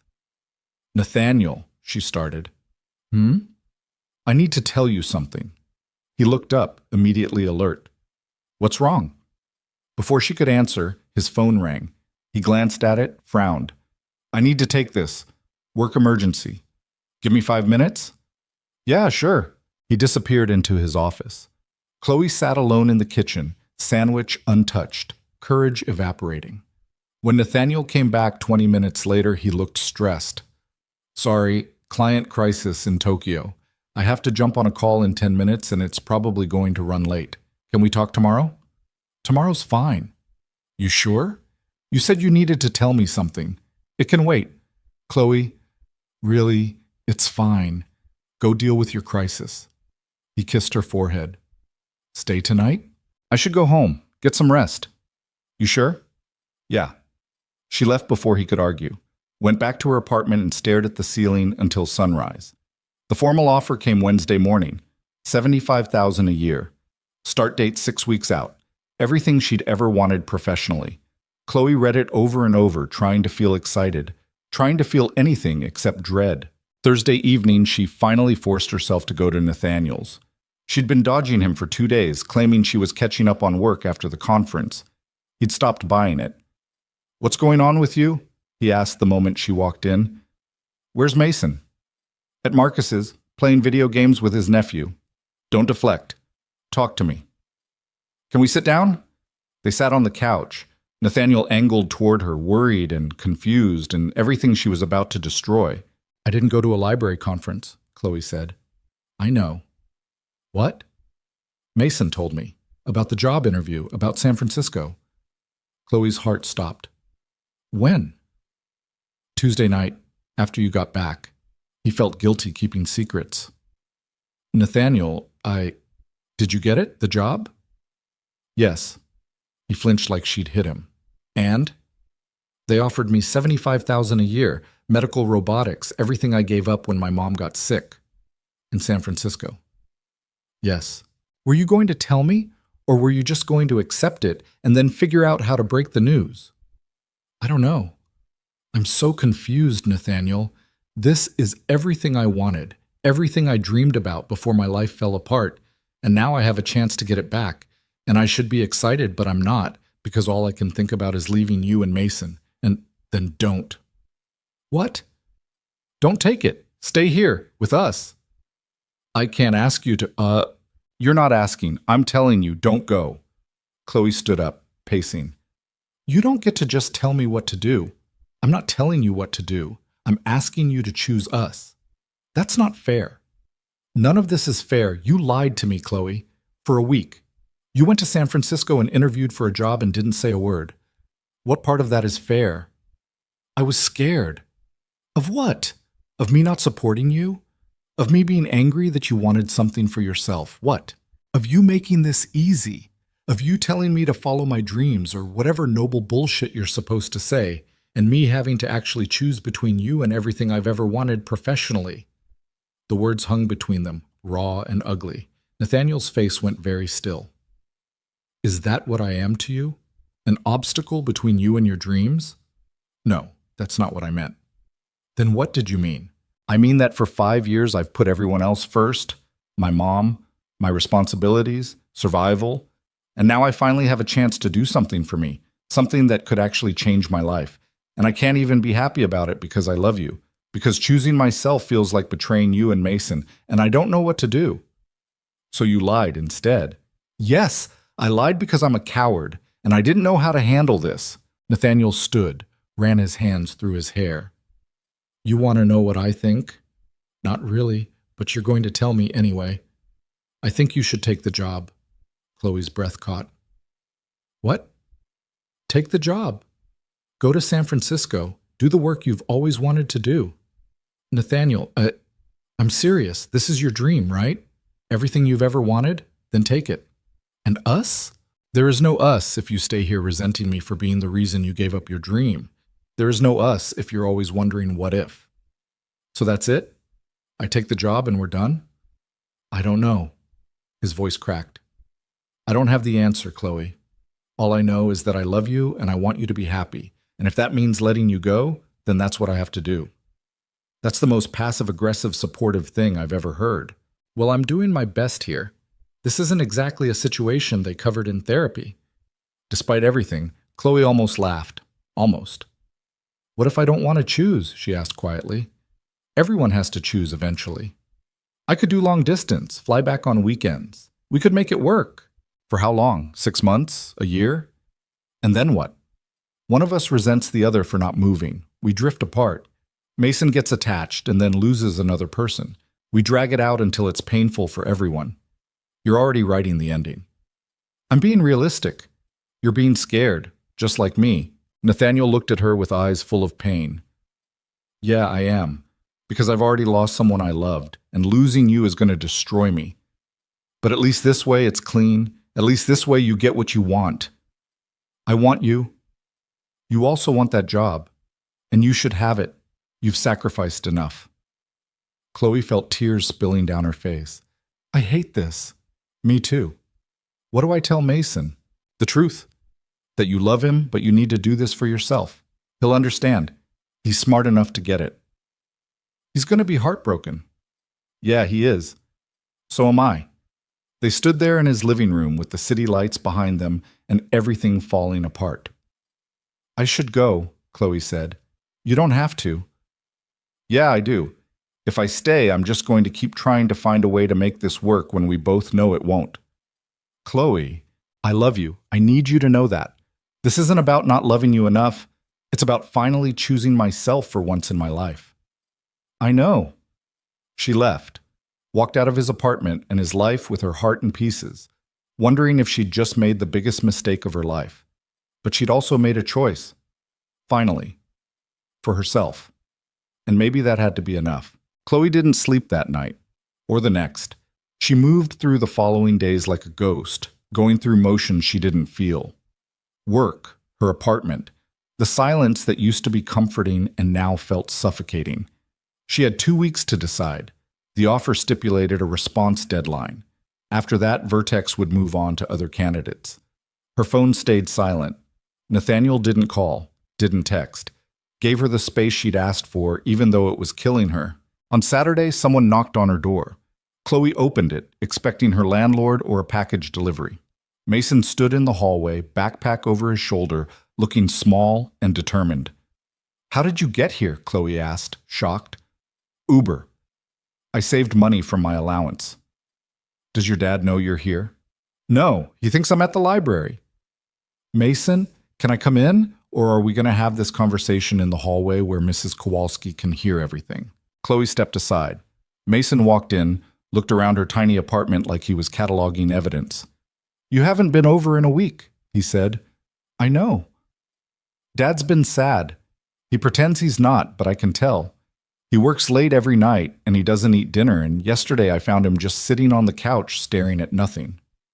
The image gutted her. I'm sorry, Chloe said. I never wanted to hurt him, or you. But you did anyway. Yeah, I did. Mason sat on her worn couch, backpack in his lap. Are you taking the job? I don't know. That's a lie. You know. You're just scared to say it out loud. When did you become a mind reader? I'm not. I'm just observant. You've already decided. You're going to San Francisco. Chloe sat down beside him. Is that what you think? It's what makes sense. It's a good job. It's what you wanted before everything, and you're not the kind of person who gives up dreams twice. I don't want to leave you, but you want the job more. The words weren't cruel, just honest, painfully, devastatingly honest. It's not that simple, Chloe said. Yes, it is. You can want two things, but you can only choose one. That's how choices work. You're 10. You shouldn't understand this stuff. I'm almost 10, and I understand more than you think. Mason pulled something from his backpack, a Rubik's Cube, but modified. Different colors, custom stickers with drawings on each square. What's this? Chloe asked. I made it. For you and Dad. Each side is a different memory. Our first dinner at Rosie's, the science fair, working on my solar system project, all the good stuff.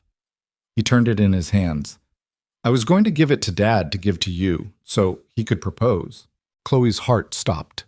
Mason, he was going to ask you to marry him. He told Marcus. Marcus told his girlfriend.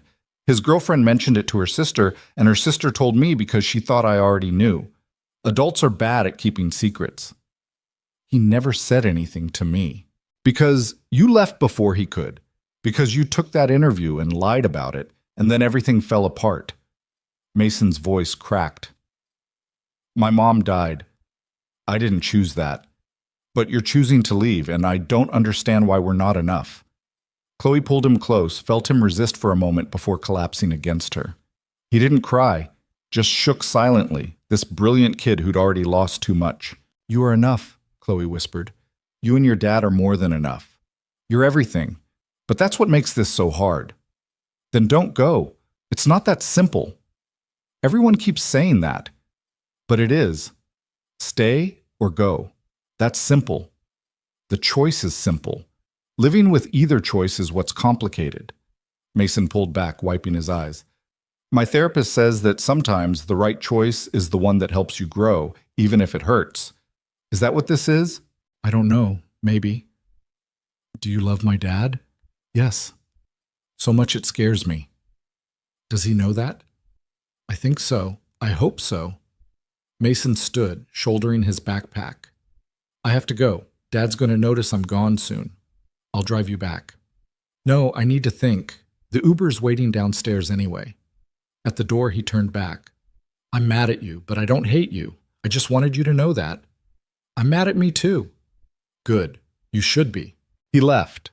Chloe stood in her empty apartment, holding a Rubik's Cube covered in memories, and finally let herself cry. The next morning, she called Dr. Chen. I need more time to decide, Chloe said. We really need an answer by Friday. I know. There are things I need to figure out first. Personal things? Yeah. Dr. Chen was quiet for a moment. Can I give you some advice, off the record? Sure. I almost didn't take this job 6 years ago. I was engaged, planning a wedding, building a life in Chicago. This position would have meant moving to California, starting over, potentially ending my relationship. My fiancé said he'd move with me, but I knew he'd resent it. His whole family was in Chicago. His job, his friends, his entire life. What did you do? I took the job, broke off the engagement, moved here alone and cried for 3 months straight. Worst decision I thought I'd ever made. And now? Now I run a department that's changing how surgeons operate. I've published papers that are being cited by researchers worldwide. I met my wife here.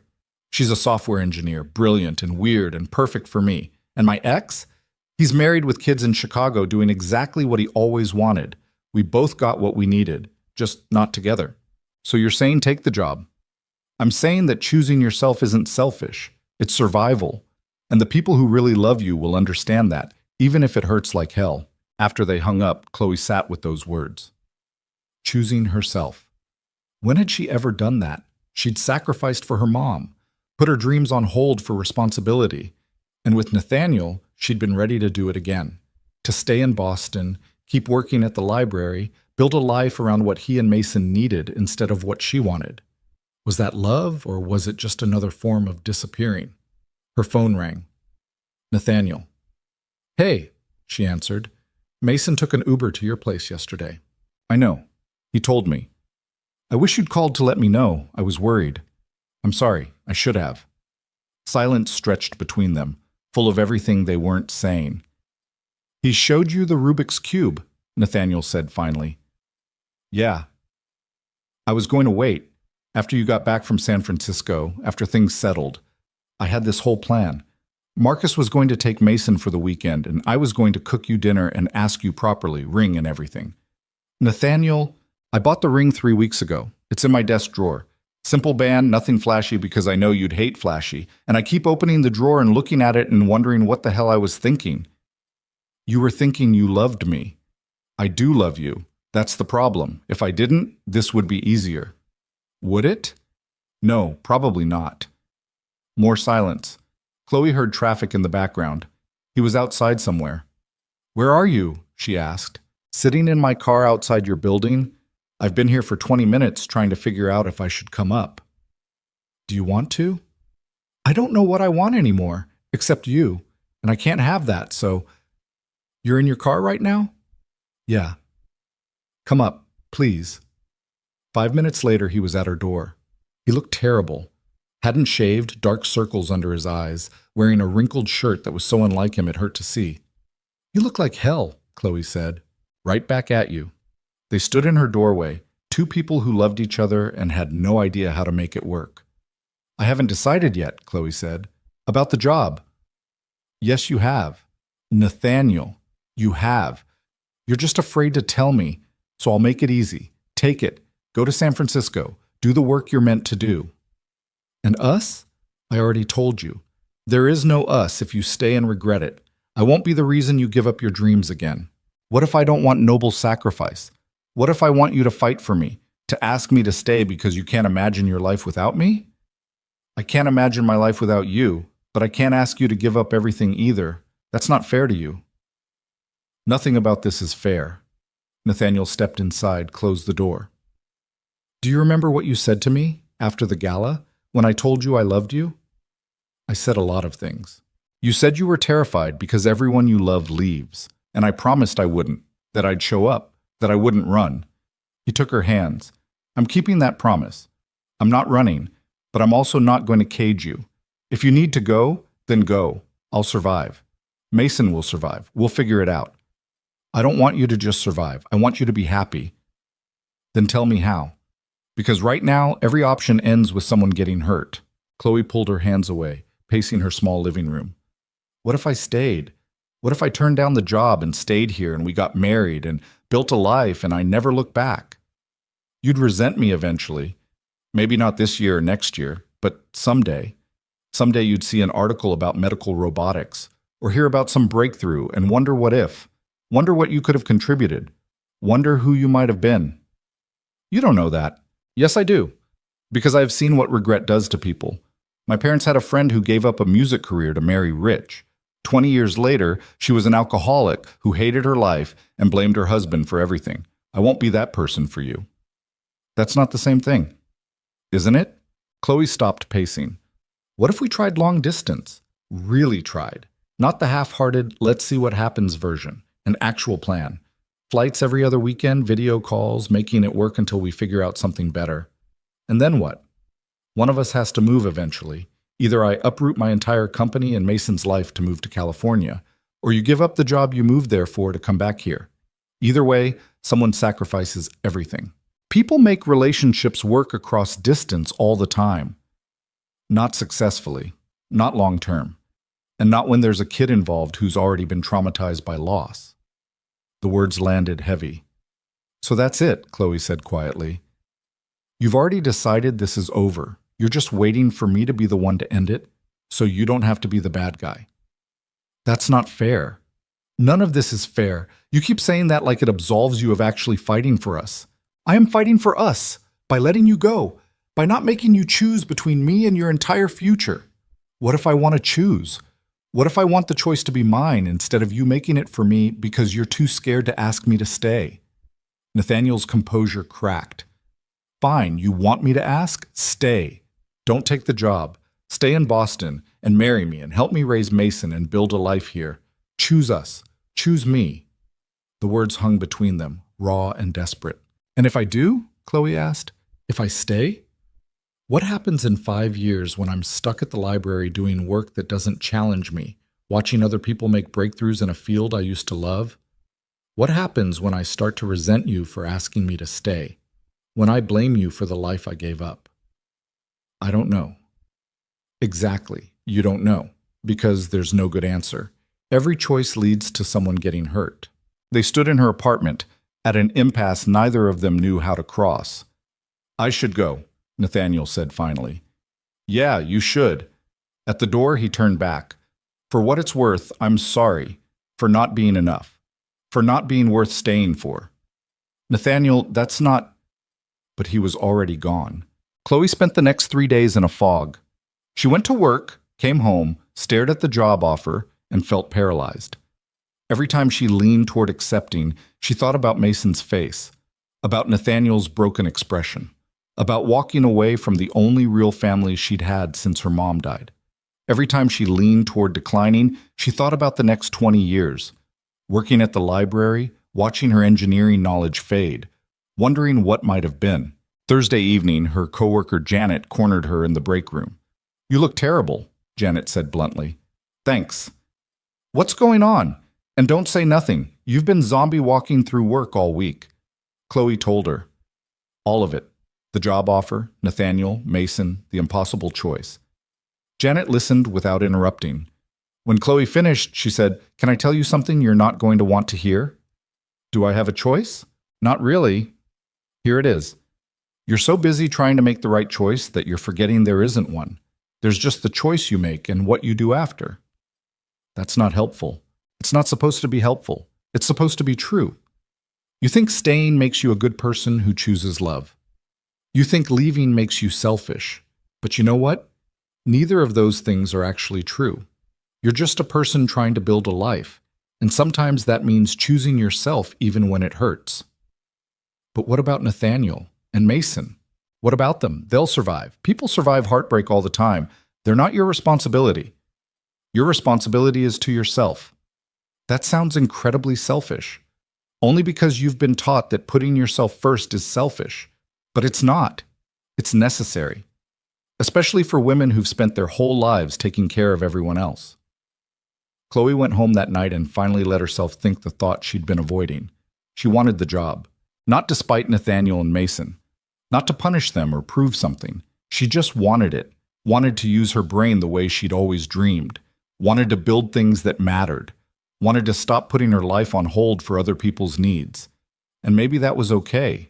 Maybe choosing herself didn't make her a bad person. Maybe it just made her human. Friday morning, she called Dr. Chen.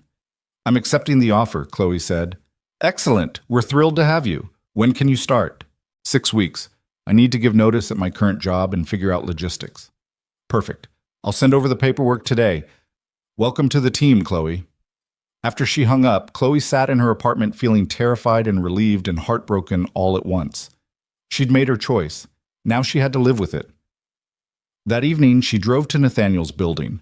The doorman recognized her, waved her through. She rode the elevator up to the penthouse with her heart in her throat. Nathaniel answered on the second knock. He looked surprised to see her. Chloe, I took the job. Something in his face crumbled and rebuilt itself. Okay. I'm sorry. Don't be. You made the right choice. Did I? I think so, yeah. They stood in his doorway, two people saying goodbye without saying the words. Can I see Mason? Chloe asked. He's in his room. Fair warning, he's pretty mad at both of us right now. Mason was lying on his bed reading a book about astrophysics that was definitely above his grade level. He didn't look up when Chloe knocked. Hey kid, you took the job. How did you know? You're here saying goodbye, that's how I know. Chloe sat on the edge of his bed. I'm sorry. Everyone's sorry. Nobody actually does anything different, but everyone's sorry. You're right, sorry doesn't fix it. Nothing fixes it. You're leaving. Dad's sad. I'm losing another person. That's just how it is. I'm not dying, Mason. I'm moving to California. You can visit. We can video chat. I'm not disappearing. My mom said she'd always be there too. Then she wasn't. People leave. That's what they do. The words cut deep because they were true. People did leave. Through death, through choice, through circumstances beyond anyone's control. I don't have a good answer, Chloe said quietly. I wish I did. I wish I could promise I'll always be around, but I can't. Nobody can. All I can promise is that I'm not leaving because I don't love you. I'm leaving because I need to do this for myself. And maybe that's selfish, but it's also honest. Mason finally looked at her. His eyes were red. Will you still email me about science stuff? Every week, I promise.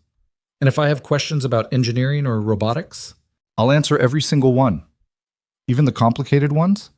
Especially the complicated ones. He nodded slowly. Okay. Okay. I'm still mad, but okay. Chloe hugged him. He let her briefly before pulling away. Tell Dad I want pizza for dinner, Mason said, returning to his book. The good kind from Sal's, not the garbage he tries to pass off as pizza. It was a dismissal, but also an acceptance. The best she was going to get. Nathaniel was in the living room when she came out, staring at the city lights like they held answers. He'll be okay, Chloe said. Eventually. Kids are resilient. He turned to face her. When do you leave? 4 weeks. I gave my notice at work today.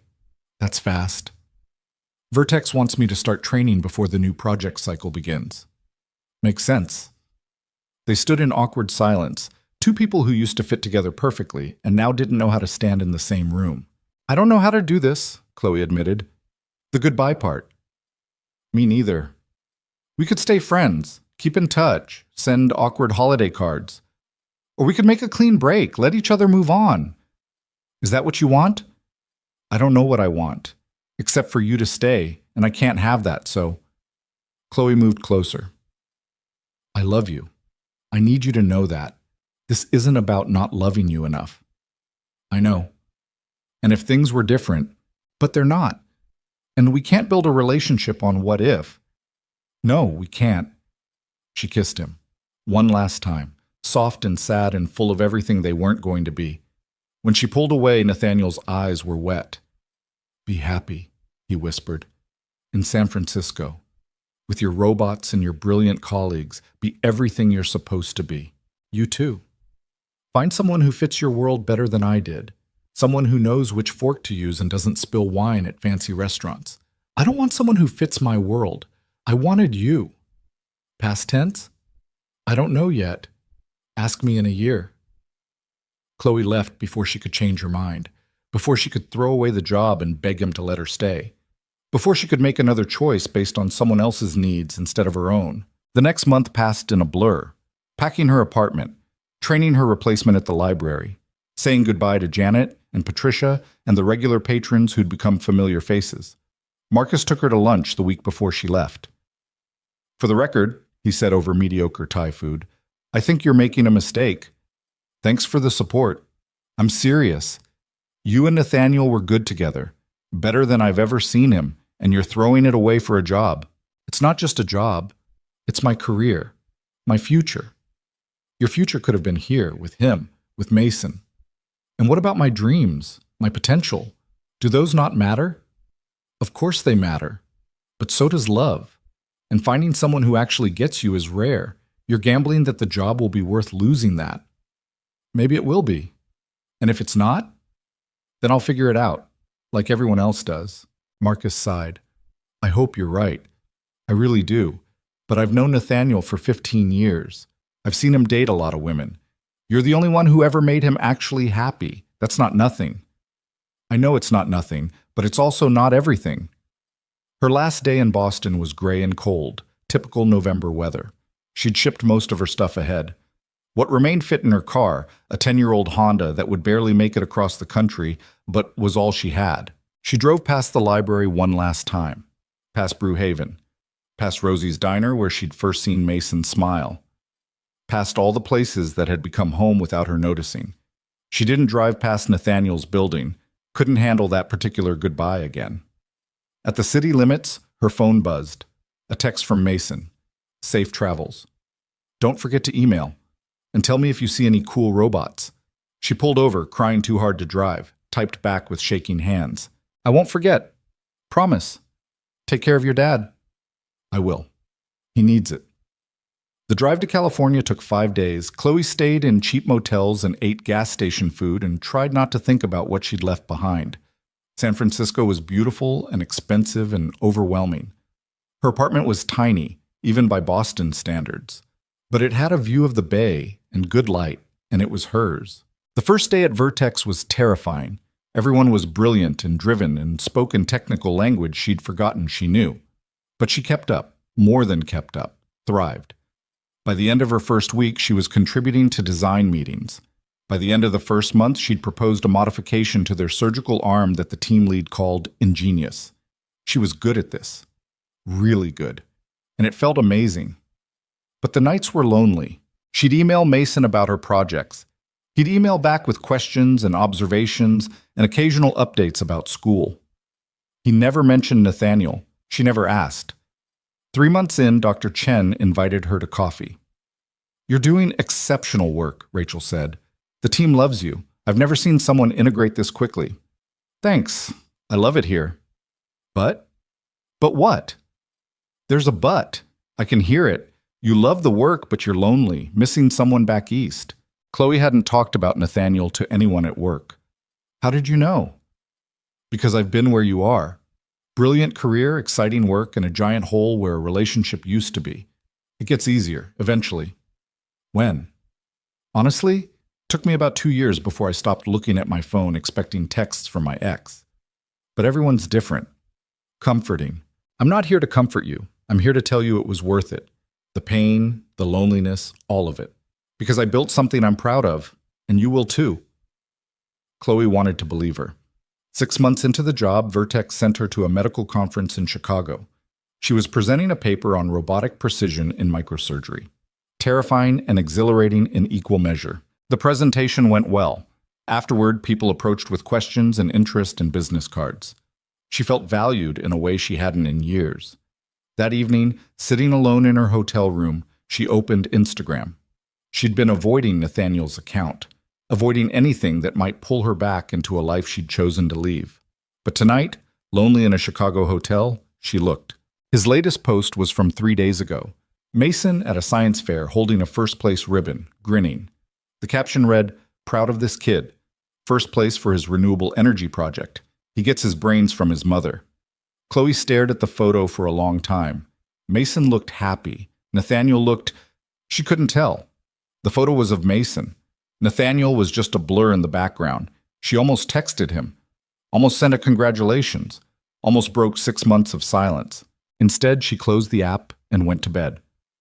The next morning, her phone rang. Unknown number. "Hello? Chloe? It's Marcus." Her heart stopped. "Is everything okay? Is Nathaniel..." "He's fine. Everyone's fine. I'm not calling with bad news." "Then why are you calling?" "Because I'm in Chicago for business, and I saw you're speaking at the medical conference. Small world. Want to grab dinner?" They met at a steakhouse downtown. Marcus looked the same. Big smile, easy charm, genuine warmth. "You look good," he said. "California agrees with you." "It does, I think." "You think?" "I don't know. The work is amazing. My team is great, but it's lonely. I don't really know anyone outside of work. It takes time to build a life in a new place." "Yeah." They ordered. Made small talk. Then Marcus said, "He asks about you sometimes." Chloe's stomach dropped. "Marcus, I know, you guys made a clean break, but he still cares, and I thought you should know that. How is he?" "Honestly, okay. Not great, not terrible, just okay. He works a lot, spends time with Mason, goes through the motions. He's functional, but not happy." "Are you?" The question hit harder than it should have. "I don't know," Chloe admitted. "I love my job. I'm doing work that matters, but I miss him. I miss Mason. I miss the life we were building." "So come back." "I can't. I have a career here, a team depending on me. I can't just abandon it because I'm lonely." "Why not? You abandoned Nathaniel for it." The words weren't cruel, just honest. "That's not fair," Chloe said. "Isn't it? You chose the job over him. I'm just suggesting you could choose him back." "It's not that simple. Like, everyone keeps saying that, but maybe it is." Maybe you just decide what matters more and you choose that. Stop overthinking it. And if I choose wrong, then you choose again. Life isn't a single choice, Chloe. It's a series of choices. You can change your mind. After Marcus left, Chloe walked back to her hotel through Chicago's cold streets. She thought about choices and regret and whether she'd made the right call. The work was fulfilling, but was it worth the cost? She didn't have an answer. 8 months into California, Mason called her. Actual phone call, not email. "I need advice," he said without preamble. "Okay, what's up, Dad's been dating someone. Her name is Vanessa. She works in finance. She's nice but boring. They've been on 4 dates and I think he's going to ask her to be his girlfriend." Chloe's chest tightened. "And you don't like her?" "I don't not like her. She's just fine. She asks me questions but doesn't care about the answers. She smiles too much. She tries really hard to be perfect. She sounds fake?" "Exactly. She's everything you weren't. And I think Dad knows that, but he's settling because he thinks perfect is better than real." "Mason, I don't think I should. I'm not asking you to come back. I know you're happy there. I just needed to tell someone. And you're the only person who gets it." "I'm sorry, kid." "Me too." After they hung up, Chloe sat in her apartment overlooking the bay and felt empty. Nathaniel was moving on, dating someone appropriate, someone who fit his world, exactly like she'd told him to do. So why did it hurt so much? 2 weeks later, her team had a breakthrough. The modification she'd proposed worked better than expected. They were going to publish a paper, present at conferences, potentially patent the design. Dr. Chen pulled her aside after the successful test. "This is huge, Chloe. Career-making stuff. You should be thrilled." "I am." "You don't look thrilled." "I'm just tired. Or you're realizing that success doesn't fill all the holes in your life." "That's depressingly perceptive." Rachel smiled. "I told you I've been where you are. And here's what I learned. You can have amazing work and a rich personal life. They're not mutually exclusive, but you have to decide what you're willing to sacrifice for each. And sometimes you have to risk losing one to gain the other." "What did you do?" "I built my career first. Then I found my person. But everyone's path is different. Only you know what yours looks like." That night, Chloe did something she hadn't done in 8 months. She called Nathaniel. He answered on the 3rd ring. "Chloe? Hey, is everything okay?" "Yeah, I wanted to hear your voice." Silence. Then, "It's good to hear yours too. Mason told me you're dating someone." "He did?" "He called asking for advice. I think he was hoping I'd tell him how to sabotage your relationship." Nathaniel laughed, soft and sad. "He's not subtle, and it's not serious. I'm just trying to move forward." "Is it working?" "Not really. She's nice, but she's not—" He stopped. "Not me." "Yeah. I had a breakthrough at work," Chloe said. "Career-defining stuff. My boss says it could change surgical robotics." "Chloe, that's amazing." "It is. It should be. But all I could think about was wanting to tell you, wanting to celebrate with you and Mason, wanting to share it with people who actually know me. You have people there. Colleagues, not friends, not family, not anyone who actually cares about me versus what I can contribute to their project. Give it time. You'll build connections. What if I don't want to wait? What if I'm tired of choosing between career and connection?" Nathaniel was quiet for a long moment. "What are you saying?" "I don't know. I'm lonely, Nathaniel. I'm doing incredible work and I'm so lonely I can barely breathe sometimes. So come home." "I can't just quit. I have responsibilities here, a team, a career." "Then I don't know what you want me to say. I want you to tell me you're miserable without me, that Vanessa is terrible and you're only dating her to try to forget me. I want you to fight for me even though I'm the one who left." "I did fight. I asked you to stay. You chose the job. I'm respecting that choice." "What if I made the wrong choice?" "Then come back, quit the job, move home. We'll figure it out." "And what? Give up everything I've built here? Prove that I can't handle choosing myself without running back to you the minute it gets hard?" "I don't know, Chloe. I don't have the answers. All I know is that I love you and I miss you, and I can't keep having these conversations where you want me to solve a problem you created." The words hung heavy between them. "You're right," Chloe said quietly. "I'm sorry, this isn't fair to you." "No, it's not. I should let you go." "Yeah, you should." "Nathaniel, be well, Chloe. I mean that. Do amazing things. Be brilliant. Just do it without me, because I can't keep hoping you'll come back when we both know you won't." He hung up. Chloe sat in her apartment and cried for the first time since leaving Boston. The next month was brutal. She threw herself into work, staying late, volunteering for extra projects, anything to avoid the emptiness of her apartment and her life. Her team worried. Dr. Chen suggested therapy. Chloe ignored everyone and kept working. Then Mason stopped responding to her emails. She'd send weekly updates about her projects, asking about school, trying to maintain the connection. He'd respond with one-word answers, then nothing. She called him, went to voicemail. Called Nathaniel, also voicemail. Finally, she called Marcus. "They're okay," he said, "just pulling away. Nathaniel thinks it's healthier, clean break and all that. I don't want a clean break from Mason. He's just a kid. He's a kid who got attached to someone who left. Nathaniel's protecting him.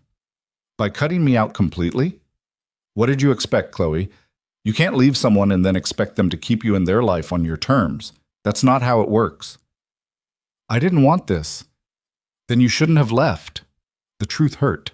That weekend, Chloe drove up the coast to Mendocino, spent 2 days alone in a cabin, thinking about her life and her choices and whether she'd actually made the right call. The work was fulfilling. The success was real. But she was miserable. Dr. Chen's wife was wrong. Success didn't fill all the holes, and Chloe was starting to realize that maybe some holes weren't meant to be filled by work. Sunday night, driving back to San Francisco, she made a decision. Monday morning, she walked into Dr. Chen's office. "I need to talk to you about something." Rachel looked up from her computer. "That sounds ominous." "I'm thinking about leaving." "Leaving the project?" "Leaving Vertex, moving back to Boston." Rachel sat back. "That's a big decision." "I know." "Can I ask why?" "Because I made a mistake. I thought choosing my career meant choosing myself, but I'm realizing that choosing myself means building a whole life, not just a successful career." "And you can't build that life here?" "Maybe I could. Eventually. But the people I love are in Boston. The family I want is in Boston, and I'm tired of pretending work is enough." Rachel nodded slowly. "Remember what I told you about choosing myself and it being worth it?" "Yeah. I also told you that everyone's path is different. Mine required building my career first. Maybe yours requires something else." "You're not mad?" "Mad? Chloe, you've done incredible work here. Work that will continue even after you leave. But if staying means being miserable, then go. Life's too short to choose achievement over happiness." "What if I can't have both? What if you can? Just not in the way you expected." Chloe gave her notice that day. 2 weeks. Enough time to transition her projects and train her replacement. The team was disappointed but understanding. They threw her a goodbye party, told her she was welcome back any time. She drove across the country again, this time heading east. 5 days of interstate highways and gas station coffee, and thinking about what she'd say when she got there. She arrived in Boston on a Thursday evening, went to her old apartment building. Her unit had been rented to someone else. She checked into a hotel, unpacked, stared at her phone. She could call Nathaniel, show up at his door, make some grand gesture. Or she could be realistic, except that she'd burned this bridge and some things couldn't be unburned. Friday morning, she went to the library. Patricia looked up from her desk, shocked. "Chloe? Hi, I know I quit. I know I left, but I'm back. And I'm wondering if there's any chance you want your job back? Or any job. I'm not picky. I need to be here, in Boston. And this place felt like home." Patricia studied her for a long moment. "The outreach program fell apart without you. Your replacement quit after 3 weeks. We've been limping along ever since." "So that's a no?" "That's a, when can you start?" Chloe almost cried. "Really?" "Monday, and you're getting a raise. We can't afford to lose you again." She started Monday, fell back into familiar routines, the library, the patrons, the teen programming. It felt right in a way California never had, but she still hadn't called Nathaniel, couldn't figure out what to say, couldn't find the courage to face him.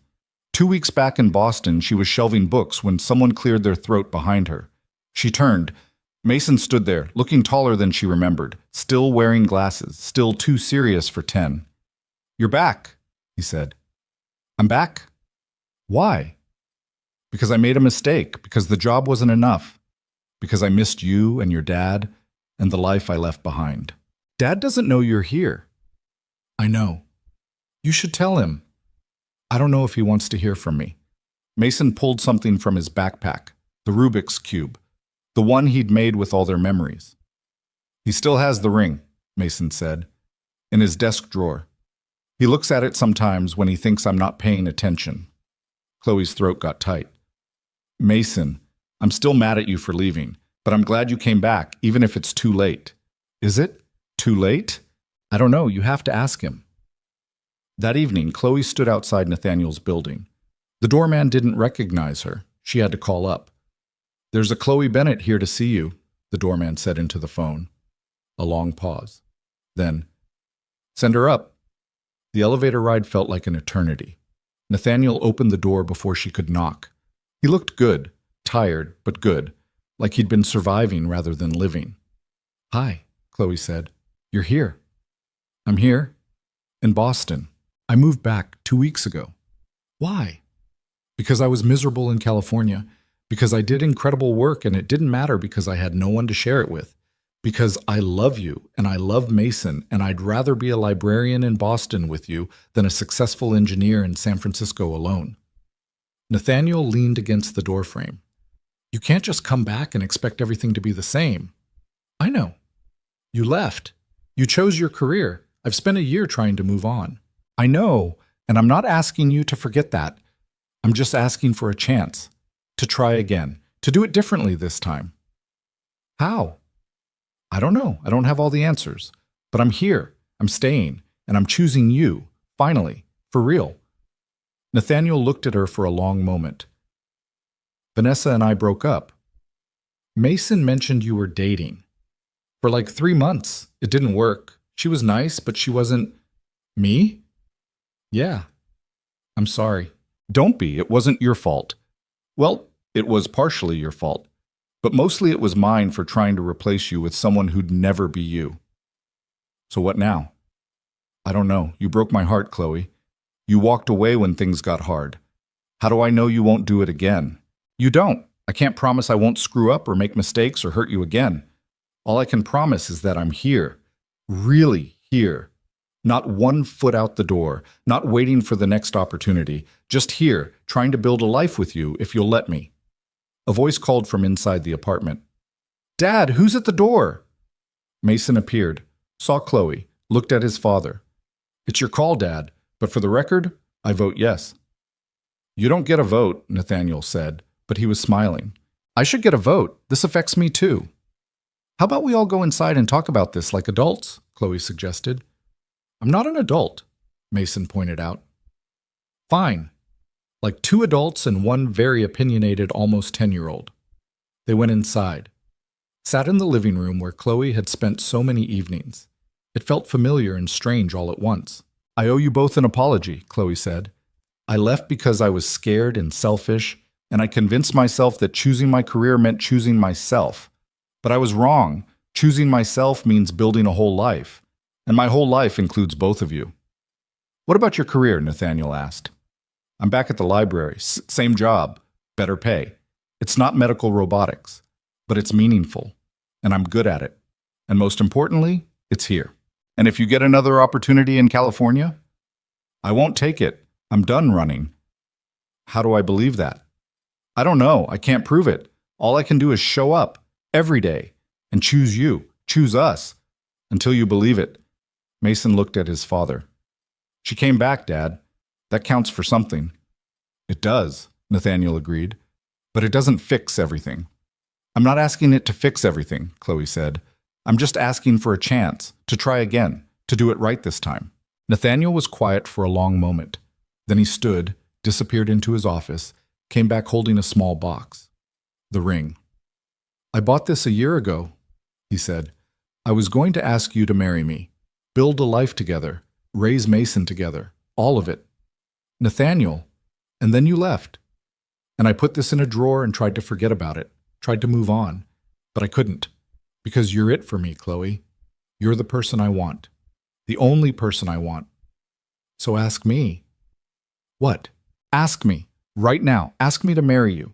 That's insane. We just got back together. We haven't even been on a date in a year. I don't care. Ask me, Mason grinned. Do it, Dad. Nathaniel opened the box. The ring was simple, perfect, exactly what Chloe would have chosen. Chloe Bennett, will you marry me? Will you stay in Boston and build a chaotic, imperfect life with me and Mason and figure it out as we go? Yes, absolutely yes. He slid the ring on her finger. It fit perfectly. Mason cheered, actually cheered. Does this mean we can finally be a real family? He asked. We've always been a real family, Chloe said. We just took the long way around. That night they ordered pizza from Sal's, ate on the couch in pajamas. Mason talked about his latest science project. Nathaniel told terrible jokes. Chloe laughed until her stomach hurt. It wasn't perfect. They still had things to work through, trust to rebuild, patterns to change. But they were together. Finally. For real. And maybe that was all that mattered. 6 months later, they got married in a small ceremony at Rosie's diner. Doris officiated. Marcus was best man. Mason carried the rings and only dropped them once. It was strange and unconventional and exactly right. Chloe kept her job at the library. Nathaniel kept running his company. Mason kept being brilliant and weird and asking questions nobody could answer. They bought a house in Brookline with a yard for Mason and a home office for Nathaniel and enough space for all of them to breathe. Some nights Chloe still wondered about the road not taken, the career in California, the breakthroughs she might have made. But then Nathaniel would pull her close, or Mason would ask for help with homework, or they'd all pile onto the couch for movie night, and she'd remember. She'd chosen right, not because the choice was easy, not because it was perfect, but because it was hers. And in the end, choosing love over fear, connection over achievement, messiness over perfection, that was the most successful thing she'd ever done. Not because it made her rich or famous or important, but because it made her happy. And after everything, that was enough.